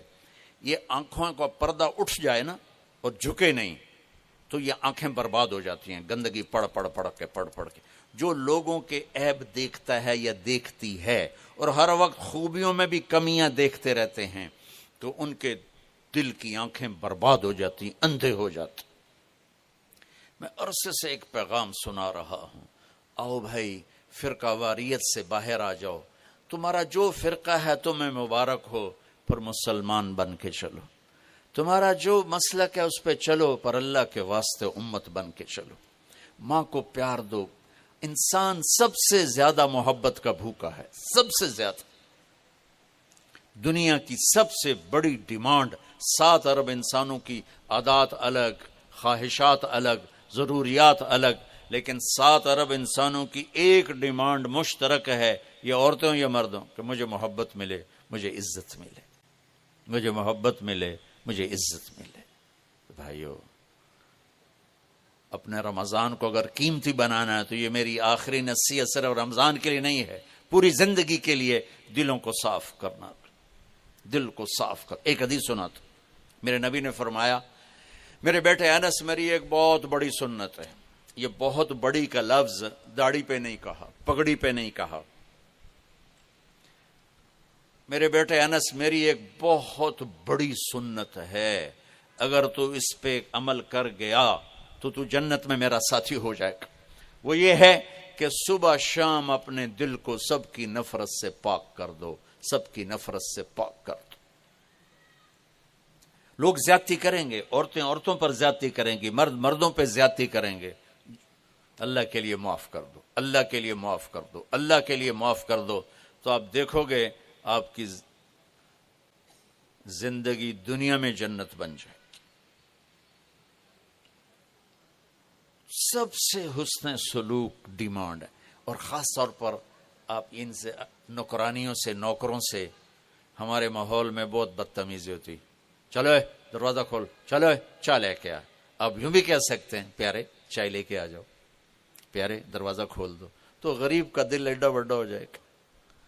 جب آپ یہ بیچارے غریب ہیں تو تمہاری مزدوری کر رہے ہیں نا، خوشحال ہوتے تو ہمارے پاس کیوں آتے؟ اور میرے نبی نے کہا، جو غریبوں کو اپنے قریب رکھے گا اللہ اسے قیامت کے دن اپنے قریب رکھے گا۔ یہ بیگم صاحب کے ہاتھ سے پورا ٹی سیٹ ٹوٹ جائے، کہیں گے اوہ ٹوٹ گیا، اور نوکرانی کے ہاتھ سے پیالی ٹوٹ جائے تو حشر نشر ہو جائے گا۔ تمہارے اپنے ہاتھوں سے گاڑی چاہے تباہ ہو جائے، کہو گے اوہ ٹوٹ پوٹ گئی، اور ڈرائیور سے خراش بھی لگ جائے تو تم اس کی اگلی پچھلی نسلیں گالیوں سے برباد کر دو۔ میں ڈیرے میں بیٹھا تھا اپنے، تو ہمارا ایک لوہار آ گیا، اس کی 5ویں پشت ہمارے پاس کام کر رہی، 5ویں نسل میرے پاس آ کر رونے لگا۔ میں پوچھا کی ہویا؟ اللہ بخش اس کا نام ہے، بکھو بکھو۔ میں بکھو کی ہویا؟ اس کو ہمارے کسی کزن نے گالیاں نکالی تھی، اب کلچر ہی ایسا ہے۔ میرے بھائی اس نے اتنے درد سے کہا کہ مجھے اب بھی رونا آ رہا ہے۔ کہنے لگا مولانا صاحب، غریباں دی نہ ماں ہوندی ہے نہ بہن ہوندی ہے، صرف ذمہ دی ہوندی۔ ساڈی ہر ویلے عزت جڑی ہے برباد ہوندی پئی ہے، کدی ماں دی گال، کدی بہن دی گال۔ بہنا ماما تواڈیاں ساڈیاں کوئی نہیں۔ اس کے چند لفظوں نے مجھے رلا دیا۔ تو آپ سب وہ لوگ جن کے پاس ملازم ہیں، نوکر ہیں، آپ چناب کلاب کے ممبر ہیں، تو اللہ نے آپ کو رزق دیا ہے۔ دیکھو میں ان سب سے ہاتھ جوڑوں، اپنے نوکروں کے ساتھ بول میٹھا کر، ان سے ڈانٹ ڈپٹ چھوڑ دو، ان کی خطاؤں سے درگزر کیا کرو، اللہ تمہاری خطاؤں سے درگزر کرے گا۔ میرے نبی نے کہا غریب کو قریب کرو، اللہ تمہیں اپنے قریب کرے گا۔ ہمارا یہ ٹھیک ہے، ہمارے نوکر ملازم بھی بددیانتی کرتے ہیں، میرے نبی نے کہا اپنے ملازم کو مارنا نہیں، پیٹنا نہیں، گالی گلوچ نہ دینا، اگر تمہارا کام صحیح نہیں کرتا فارغ کر دو۔ فارغ کرنا کوئی ظلم نہیں۔ ماں بہن کی گالی، اللہ کا عرش کانپ اٹھتا ہے جب ماں بہن کی گالی دی جاتی، اور پورا بازار گالیاں دے رہا ہے، چند ہزار پہ، چند لاکھ پہ، اور چھوٹی چھوٹی خطاؤں پہ نوکر نوکرانیاں ان کو ذلیل کیا جا رہا ہے۔ وہ بیچارے بھوک کی وجہ سے آپ کے سامنے سر جھکائے کھڑے ہوتے ہیں۔ اگر آپ لوگوں کے دلوں پر راج کرنا چاہتے ہیں، زبان کا بول میٹھا کر لیں، معاف کرنا سیکھ لیں، محبت کرنا سیکھ لیں، آپ کا سارے دل کا ڈیٹا آگے شفٹ، نوکر کی طرف بھی، بیوی کی طرف بھی، خامند کی طرف بھی، اولاد کی طرف بھی شفٹ ہو جائے گا۔ اور رشتوں میں سب سے عظیم رشتہ خامند بیوی ہے، اللہ کے واسطے اسے اپنی انا پہ قربان نہ کریں۔ یہ سب سے خوبصورت رشتہ ہے، سب سے عظیم رشتہ ہے، اور اللہ کی شان ہے سب سے کمزور رشتہ ہے کہ باقی کوئی رشتہ نہیں ٹوٹتا، اور یہ رشتہ ایک بول پہ ٹوٹ جاتا ہے۔ اس لیے آپ نے حضرت علی سے فرمایا کہ علی طلاق سے بچنا، جب طلاق دی جاتی ہے تو اللہ کا عرش کانپ اٹھتا ہے۔ میں نے ایک یونیورسٹی لاہور میں بیان کیا، تو بیان کے بعد میں بیٹھا تھا ان کے وی سی کے آفس میں، تو مجھے باہر سے رونے کی آواز آئی. تو میں نے کہا کیا ہوا ہے؟ کہا جی ایک بچی آپ سے ملنا چاہتی ہے، ہم روک رہے ہیں، میں بہت رو رہی ہے. میں خود باہر چلا گیا. میں نے کہا بیٹی کیا ہوا؟ کہا جی آپ سے بات کرنی. تو ساتھ ہی ایک چھوٹا سا کمرہ تھا. میں نے کہا آ جاؤ. بیٹھ گئی. میں کیوں رو رہی ہو؟ وہ کہنے لگی مولانا آپ عورتوں کے بڑے حقوق بیان کرتے ہیں، لیکن کبھی آپ نے طلاق شدہ لڑکیوں کے حقوق بیان نہیں کیے. تو مجھے ایک دم ایسے گولی لگی کہ واقعی میں ماں، بیوی، باپ، بہنوں کے بیان کرتا تھا، طلاق شدہ. ایک دم مجھے حدیث نے آ کر ایسے مجھے کرنٹ مارا کہ میرے نبی نے. اچھا میں پہلے میں نے کہا کیوں تمہیں طلاق ہوگی؟ کہا جی. میں نے کہا کیوں ہوئی؟ کہا جی میرا خاوند بہت اچھا تھا، ہماری آپس میں بہت محبت تھی، لیکن میرا سورا روز کہتا اے مینو چنگی نہیں لگتی اینو طلاق دے دے، اے مینو چنگی نہیں لگتی اینو طلاق دے دے. ارے بھائیو، ہم اپنے بچوں کے ارمان کتنے پورے کرتے ہیں، چھوٹے چھوٹے ارمان پورے کرتے ہیں، اور جب سب سے بڑے ارمان کا وقت آتا ہے شادی، تو ماں باپ رکاوٹ نہیں، اتنے نہیں ہومن دیں گے، اتنے نہیں ہومن دیں گے، اتنے ہی کرنی. اسی جٹ ہیں جٹاں نو دیونی ہے، بٹ ہیں بٹاں نو دیونی ہے، نٹ ہیں جٹ بٹ نٹ پتہ نہیں کتوں کٹے ہو گئے. ارے میرے بھائیو، نیکی دیکھو، نیکی دیکھو، پیسہ نہ دیکھو، نیکی دیکھو. اب لوگوں میں پوچھا جاتا ہے کاروبار کیا ہے نا؟ اور یہ جو جابین ہے، پڑھے لکھے لوگ، یہ کہتے ہیں تعلیم کیا ہے، جاب کیا ہے. ہم لوگ ذمہ دار ہیں، ہمارے میں پوچھا جاتا ہے زمین کتنی ہے. میرے خاندان کی انتہائی نیک بچی، اس کا رشتہ ہو گیا. تو میں نے ان کی خالہ سے پوچھا، وہ سب کی خالہ کہلاتی تھی. میں نے کہا ماسی چھوڑ کے ہو جائے، سمجھتے نا چھوڑ. میں کہا چھوڑ کے ہو جائے؟ کہنے کہ پترو دے 14 مربن. میں کی پوچھا ہے ماسی کی پہ آندھی ہے. میں کہ اب سننا، آپ بھی سنو غور سے. میں کہ ماسی دوبارہ چھوڑ کے ہو جائے کہ پترو دے 14 مربن.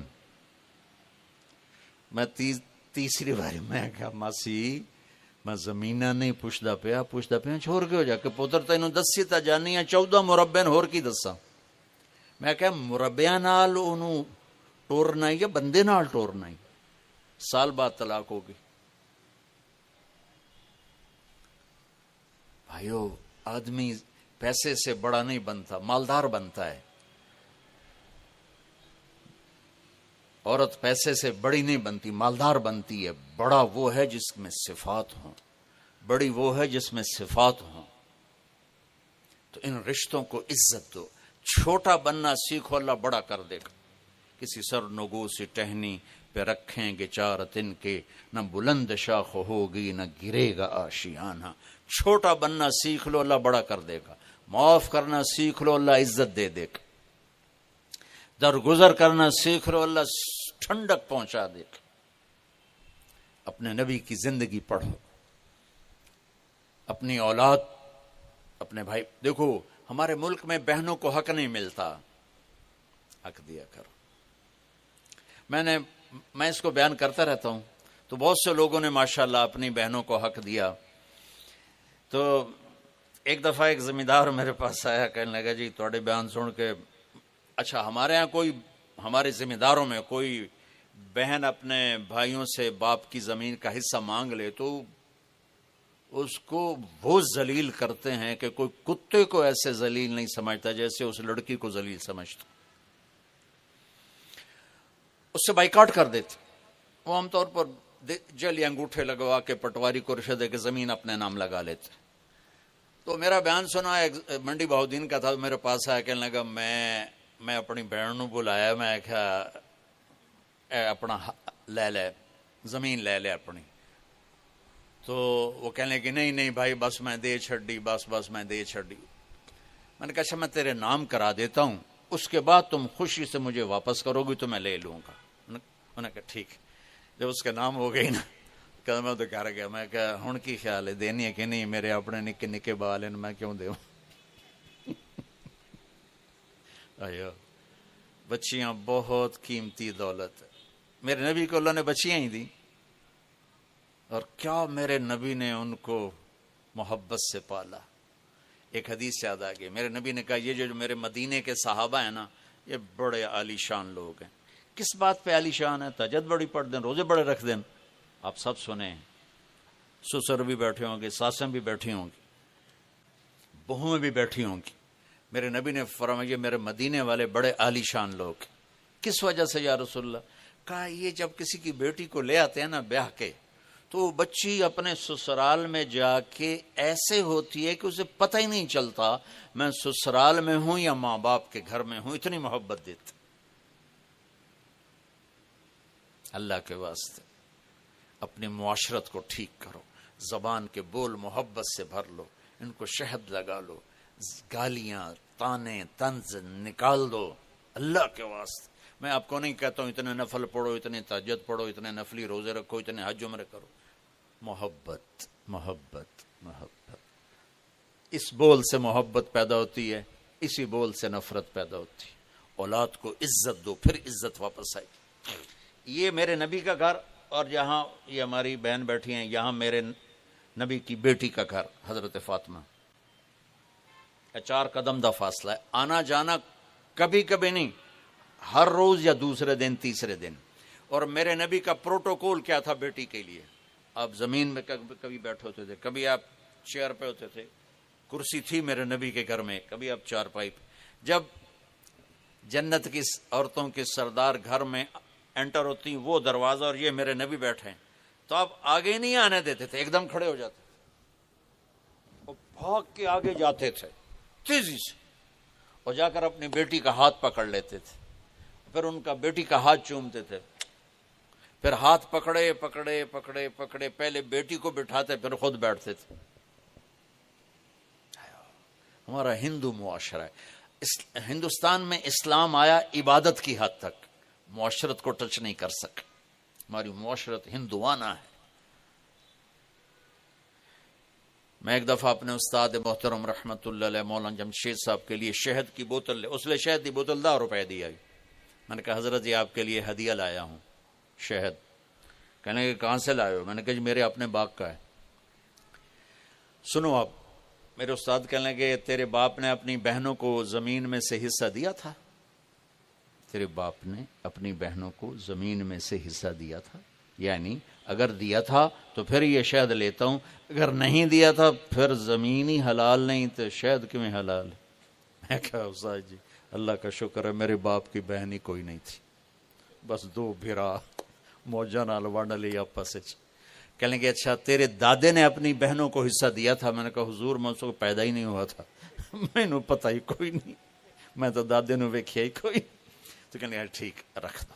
اتنی احتیاط، کوئی چور چوری کر جائے آپ تھانے میں رپٹ کرا دیتے ہیں۔ جن بھائیوں نے بہنوں کا حق کھایا ہوا یہ چور نہیں ہے؟ اس سے بڑی چوری اور کیا ہوگی کہ جس بہن نے اسی چھاتی سے دودھ پیا جس سے تم نے پیا، اسی پیٹ سے نکلی جس سے تم نکلے، اسی چھت میں پروان چڑھی جس میں تم پروان چڑھے، اور آج چند ٹکوں پر تم اپنی بہن کو ذلیل کر رہے ہو۔ کیسے نہیں دیونا؟ چھوڑ جاؤ گے ٹک ہرس و ہوس کو چھوڑ میاں، مت دیس بدیس پھرے مارا، قزاق اجل کا لوٹے ہے دن رات بجا کر نقارا، کیا بدیا بھینسا بیل شتر، کیا گونی پلہ سر بھارا، کیا گیہوں چاول موٹھ مٹر، کیا آگ دھواں اور انگارا، سب ٹھاٹھ پڑا رہ جائے گا جب دلاد چلے گا بنجار۔ میں ہمیشہ معاشرت کو بیان کرتا ہوں کہ یہ ختم ہو چکی ہے۔ دیکھو میرے نبی کی حدیث سنو، آپ نے کہا ما تزوجت وما زوجت الا بوحی من السماء نزل به جبریل۔ دیکھو لوگوں میں نے شادیاں کی اور بیٹیوں کی شادیاں کی، پہلے اللہ کی وحی آئی پھر میں نے قدم اٹھایا۔ حضرت فاطمہ رضی اللہ تعالیٰ عنہ کا رشتہ مانگنے آئے ابو بکر، آپ نے انکار کر دیا۔ حضرت عمر رشتہ مانگنے آئے، آپ نے انکار کر دیا۔ تو عبد الرحمن بن عوف رضی اللہ تعالیٰ عنہ نے مولا علی کو کہا کہ آپ جائیں، آپ کا ہو جائے گا۔ کہنے کہ میں تو بہت غریب ہوں، مجھے دے دیں گے؟ کہا ہاں تم جاؤ۔ تو آپ تشریف لائے، 21 برس عمر تھی۔ تو آ کر بیٹھے تو آپ نے پوچھا علی کیسے آئے؟ تو شرم کی وجہ سے بول نہیں سکے۔ پھر آپ نے خود ہی کہا لگتا ہے فاطمہ کے رشتے کے لیے آئے ہوگے؟ کہا جی۔ اب دیکھو وحی آ چکی ہے، جبریل آ چکا ہے کہ فاطمہ علی کے لیے آسمانوں پہ طے ہو چکی ہے، اور میرے نبی نے کہا انشاءاللہ، انشاءاللہ اللہ کے واسطے میری فریاد سنو، انشاءاللہ کہہ کر اٹھ کے چلے گئے۔ بیٹی فاطمہ جیسی ہو، باپ محمد مصطفیٰ جیسا ہو، اور وہیں بیٹھے بیٹھے ہاں نہیں کر رہا، کیوں؟ اور جبریل آیا بیٹھا جی اتنے ہی کرنا ہے، سبق دینا تھا۔ تو آپ گھر گئے، بیٹی کو بلایا کہ بیٹی فاطمہ علی کا رشتہ آیا، ہاں کر دو، ہاں کر دو۔ سبحان اللہ، جب جبریل آ چکا ہے پھر پوچھنے کی کیا ضرورت ہے کہ شادی بچی کی ہے، بچے کی ہے۔ اگر وہ کہتی کہ میں نے یہاں شادی نہیں کرنی تو اللہ کے واسطے بیٹیوں کو زندہ دفن نہ کرو، ان کی رعایت کرو، ان کے چھوٹے چھوٹے تم خواہشات پوری کرتے رہو، زندگی کی سب سے بڑی خواہش پر ان کو ذبح کر دیا۔ بیٹے کی ہر خواہش کو پورا کیا، اور جب اس کی شادی زندگی گزارنے کا وقت ہے تو اس نے اپنی زندگی گزارنی، اپنی پسند کی گزارنی۔ اپنی پسند کا اظہار کوئی نافرمانی نہیں ہے، بلکہ ہمارا انکار ظلم ہے۔ نہیں نہیں ایسی اتنے نہیں کرنی ہے، تو آرائی نہیں ہے، اسی تو آرائیاں نہیں دیونی، جب بڈھی ہو جائے۔ میں نے اپنے بچپن میں اپنے خاندان کی کتنی بڈھیاں ویکھیاں جنہاں دی شادی نہ ہوئی، کیوں جی اسی باہر دیونی نہیں، اندر رشتہ کوئی نہیں، باہر دیتا کوئی نہیں، وہ اویں بڈھیاں مر گئیاں بغیر شادی۔ تو حضرت فاطمہ نے ہاں کر دی، تو پھر آپ باہر آئے اور کہا علی جاؤ لوگوں کو بلاؤ۔ پھر وہ آئے، مسجد بھر گئی، تو آپ ممبر پر کھڑے ہوئے علی کو یہاں بٹھایا اور فرمایا کہ لوگوں مجھے میرے اللہ نے پیغام دیا ہے کہ میں اپنی بیٹی فاطمہ کی شادی علی کے ساتھ کر دوں، تو میری بیٹی فاطمہ سے قیمتی نہیں، اور میں اللہ کے نبی کے سامنے ایک گندگی کا کیڑا ہوں۔ تو جب میرا نبی عظیم الشان ہو کر قاب قوسین او ادنا ہو کر بیٹی سے پوچھ رہا ہے، تو یہ سبق دے رہا ہے طارق جمیل کو، نعیم کو، آپ کو، ان کو، کہ پوچھنا کیوں ہے شرط؟ پوچھتے نہیں جا کے بچی قبول نہیں کرواتے؟ اگر وہ کہہ دے نہیں تو نکاح نہیں ہو سکتا۔ تو جس نے قبول کرنا ہے وہ کہتی میں یہاں نہیں کرنا چاہتا، نہیں اتھے ہی کریں گے، اتھے ہی کریں گے۔ قبول کا مطلب ہے میں نے اس سے ساری زندگی کے لیے ہر کمی اور خوبی کے ساتھ قبول کر لیا۔ یہ لفظ اتنا ضروری ہے کہ اس کے بغیر نکاح نہیں ہوتا۔ جی اس سے بھی نہیں ہوتا، اس سے بھی نہیں ہوتا، میں نے قبول کیا، یہ کہنا پڑتا ہے۔ ہمارے گاؤں میں، ہمارے نہیں یعنی ہمارے دوست کے گاؤں میں ایک بچہ تھا، وہ کلینڈر لگ گیا بسوں میں، چھوٹی عمر میں بس صاف کی تھی، ٹائر صاف کیتے، ڈرائیور نو چاہ پیوائی، مٹھیاں بھریاں، زندگی جوان ہویا۔ اب وہ جو کنڈکٹر ہوتے ہیں وہ بسوں کو ریورس کراتے ہیں، اور آگے جب رش ہوتا ہے تو کہتے ہیں استاد جی کٹ لو، استاد جی آن دیو، استاد جی جان دیو، یہ ایک محاورہ بن جاتا ہے ان کا۔ اس کی شادی ہو رہی تھی، مولوی صاحب پوچھا فلانے دی دھی تے اتنا ماہر تے تیرے نکاح دے تو قبول کیتا؟ آندا جی آن دیو۔ اس کا بھائی پاس بیٹھا تھا، اس نے اس کو یوں کیا، آندا جی جان دیو۔ ان کا آن دیو جان دیو دا کام نہیں ہے، آنکھ میں قبول کیتا۔ بھائیو اپنے بچوں پہ رحم کرو، اپنی بچیوں پہ رحم کرو، ان کی رعایت کرو، ان کا خیال کرو، ان کی پسند ناپسند کا خیال کرو، تمہارے غلام بن جائیں گے۔ تمہارا سب سے بڑا سرمایہ تمہاری اولاد ہے۔ اگر انہیں آپ چاہتے ہو کہ آپ کے مرنے کے بعد بھی آپ کی قبروں پہ جایا کریں تو انہیں محبت دے کے جاؤ، انہیں پریشرائز کر کے مت جاؤ۔ تو دلوں سے تمہارے نوکر جھولیاں اٹھا کے تمہیں دعائیں دیں گے اگر ان کو تھوڑی سی محبت۔ غریب دا تا دل ویسے ہی بڑا کمزور جہا ہوندا ہے، ایک میٹھا بول دے تو قربان ہو جاتا۔ تو بھائیو میری بہنوں، اپنے رمضان کو اور پوری زندگی کو قیمتی بناؤ، اس دل کو محبت سے بھر دو۔ اللہ کا فضل سنا رہا ہوں، دنیا کے 7 ارب انسان ہیں، میرے دل میں کسی کی نفرت نہیں، میری صرف تعریف نہیں ہوتی، مجھے گالیاں بھی پڑتی ہیں، مجھے کافر بھی کہتے ہیں، مجھے زندیق اپنی ہمارے مسلک کے ایک بڑے علامہ صاحب نے کہا وہ تو زندیق ہے، لیکن اللہ کی قسم میرا دل سب سے صاف۔ یہ نہیں کہ مجھے تکلیف نہیں ہوتی، میں رات کو جب لیٹتا ہوں میں کہتا ہوں یا اللہ میں نے اپنے دل کو سب سے صاف کیا۔ یہ مستورات بیٹھی اب صبح روزانہ پہلا کام کرواتی ہیں گھر کی صفائی، جھاڑو۔ تو کل تب جھاڑو دلوایا، اج کیوں جھاڑو؟ کل والا جھاڑو اج کم نہیں آ سکتا، روزانہ صاف کرو، روزانہ صاف کرو، روزانہ صاف کرو، تب گھر صاف رہتے ہیں۔ تو بھائیو دل میں بھی جالے لگتے ہیں، یہ ایک دفعہ صاف کرنے سے نہیں ہوتا، مرتے دم تک اسے صاف کرتے رہو کرتے رہو کرتے رہو، تو اللہ کی قسم بڑے بڑے اولیاء آپ کی گرد کو نہیں پا سکیں گے، چونکہ یہ آپ لوگ جب سرمایہ والے ہو تو ایک میں ایسا سرمایہ آپ کو بتا رہا ہوں کہ میرے رب کی قسم بڑے بڑے اولیاء ابدال بھی آپ کے قریب نہیں پہنچ سکیں گے کہ دل کو نفرتوں سے پاک کر دو۔ جس نے زیادتی کی ہے جاتے نو معاف کیت، جس نے ظلم کیا ہے جاتے نو معاف کیت، جس نے برائی چاہی ہے اچھائی چاہو، تو پھر آپ دیکھنا آپ کتنی ایک پاور بنتے ہیں، کتنی طاقت بنتے ہیں۔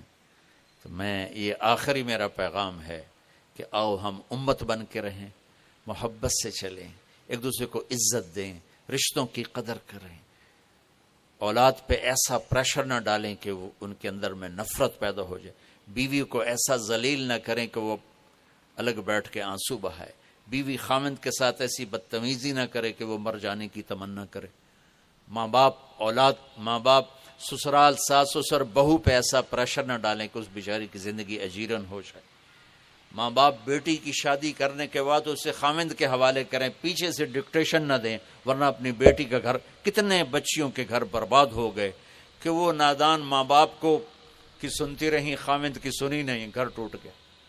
شادی کے بعد سب سے بڑا حق لڑکی پہ خامند کا ہوتا، اس کا حق ہے، باقی کوئی حق اس پر نہیں ہے، نہ خامند کے ماں کا، نہ باپ کا، نہ بہن کا، نہ بھائی کا۔ لیکن یہاں تو ایک ظلم و ستم ہے۔ اللہ تعالیٰ نے مجھے ایک اچھے گھر میں پیدا کی، خاندانی لحاظ سے بھی اور دنیاوی لحاظ سے بھی، گھر میں نوکر نوکرانیاں بھرے ہوئے اللہ کے فضل و احسان سے۔ میری شادی ہو گئی، ٹھیک، شادی تے فیصلہ آباد ہوئی، اور میری بیوی شہر دی، میں جانگلی دیہاتی اردو ملتان۔ کلچر بتا رہا ہوں، میری ماں ساری زندگی شوق سے چولہے پہ گئی تو گئی، ورنہ نوکر ہوتے تھے، نوکرانی ہوتی تھی۔ ابھی میری بیوی کا آئے ہوئے 1 مہینہ نہیں ہوا تھا تو گھر دیاں ماسیاں پھپھیاں دادیاں کٹھیاں ہو گئیاں، مشورہ گل ہو رہی۔ میں نے پہلے آپ کو اپنا کلچر فخر کی وجہ سے نہیں سنایا، یہ اگلی بات میری وزنی ہو جائے اس لیے سنایا ہے کہ اللہ تعالیٰ نے وسعت دیا اور گھر میں نوکر نوکرانی، اور میری بیوی آئے ہوئے اس کی عمر 16 سال، اور وہ ہماری زبان میں نہیں جانتی تھی، وہ بیچاری ایسے پاگل بن کے بیٹھی رہتی تھی، ارڑیوں میں پریڑیوں میں، ایک ہی ہوتا ہے ارڑیوں میں پریڑیوں میں۔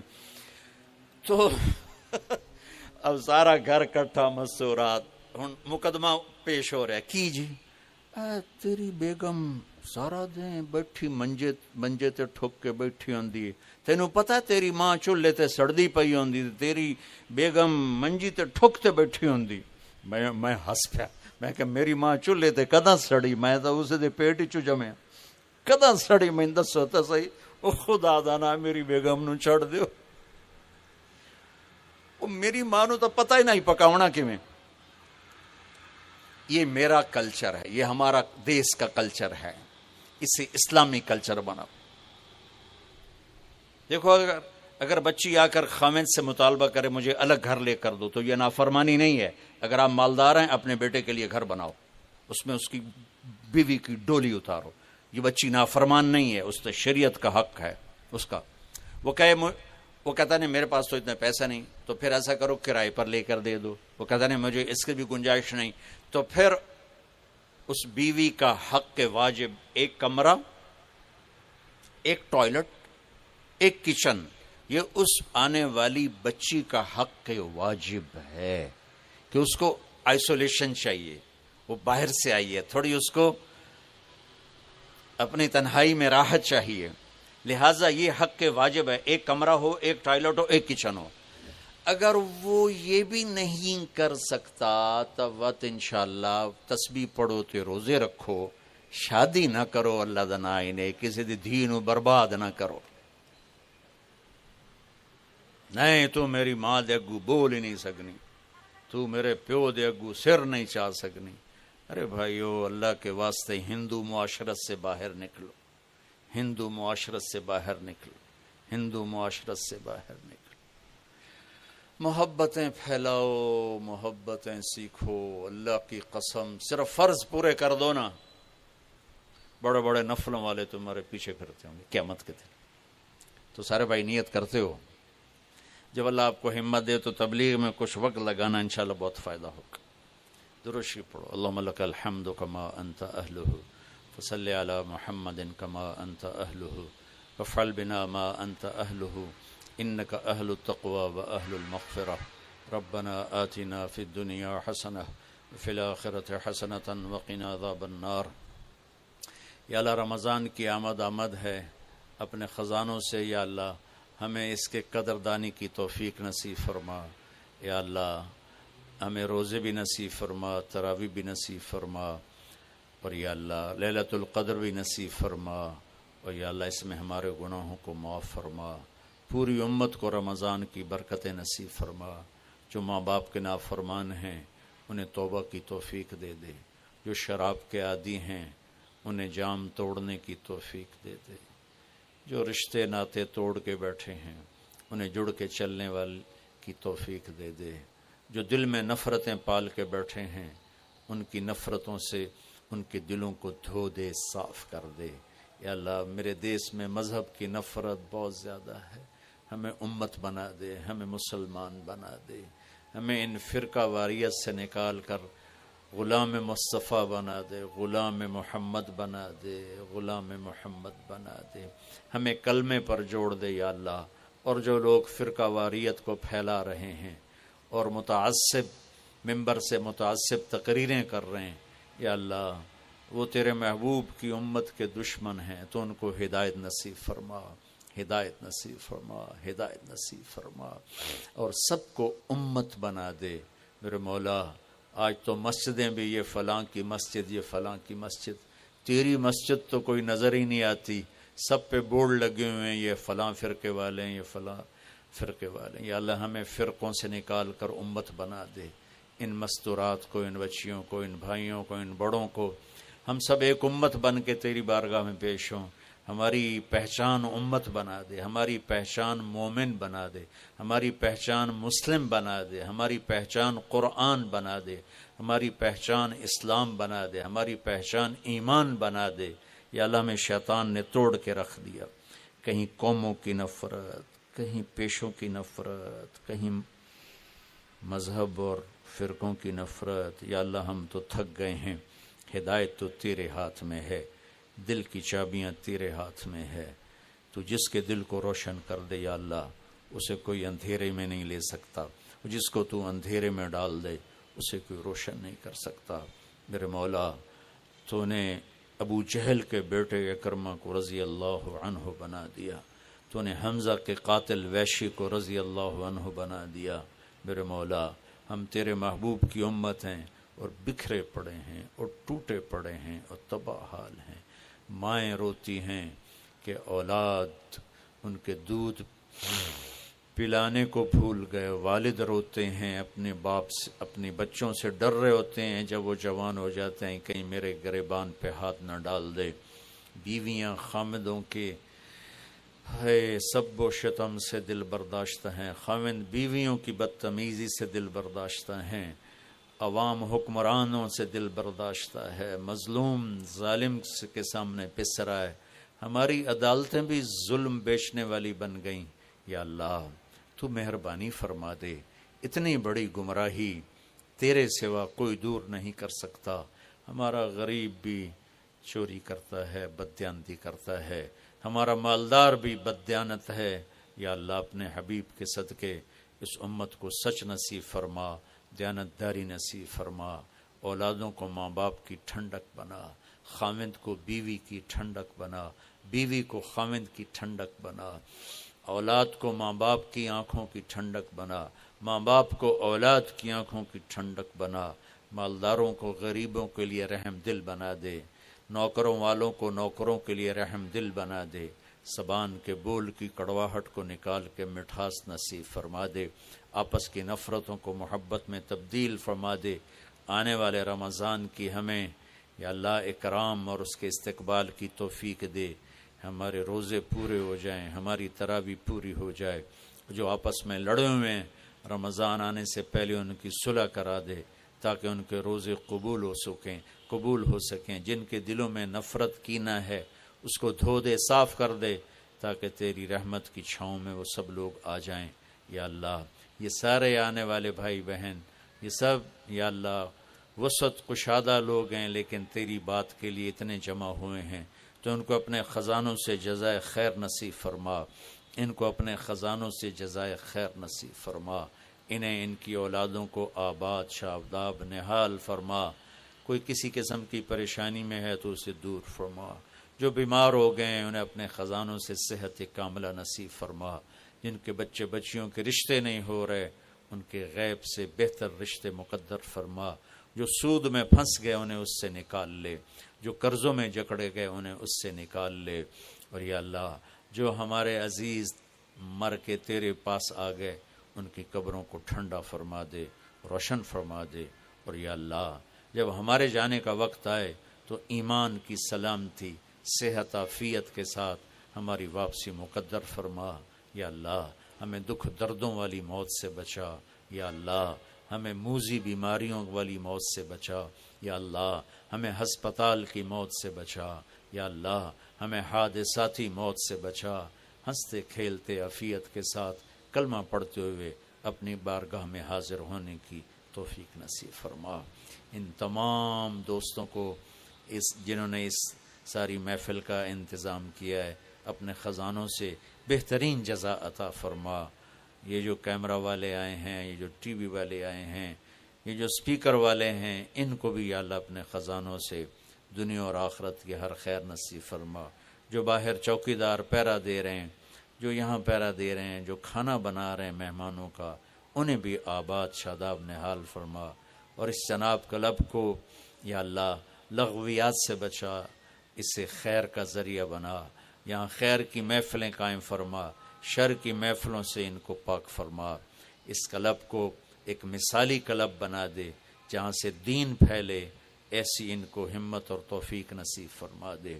یہ سب تاجر بیٹھے ہیں، ان کو سچا بنا، ان کو دیانتدار بنا، اور ان کا حشر نبیوں کے ساتھ فرما کہ تیرے نبی کا فرمان ہے سچا اور دیانتدار تاجر نبیوں کے ساتھ اٹھایا جائے گا، تو یا اللہ ان کو سچائی اور دیانتداری دے، ان کا حشر نبیوں کے ساتھ کر، اور ان کی مستورات جو تشریف لائی ہیں، اولادیں جو آئی ہیں، بچیاں آئی ہیں، بیوی آئی ہیں، مائیں آئی ہیں، ان کا حشر بھی ان کے ساتھ انبیاء کے ساتھ فرما، اور ہم سب کو جنت الفردوس نصیب فرما۔ وصلی اللہ تعالی النبی الکریم آمین برحمتک یا ارحم الراحمین۔ السلام علیکم ورحمۃ اللہ۔ یہ کیا ہے؟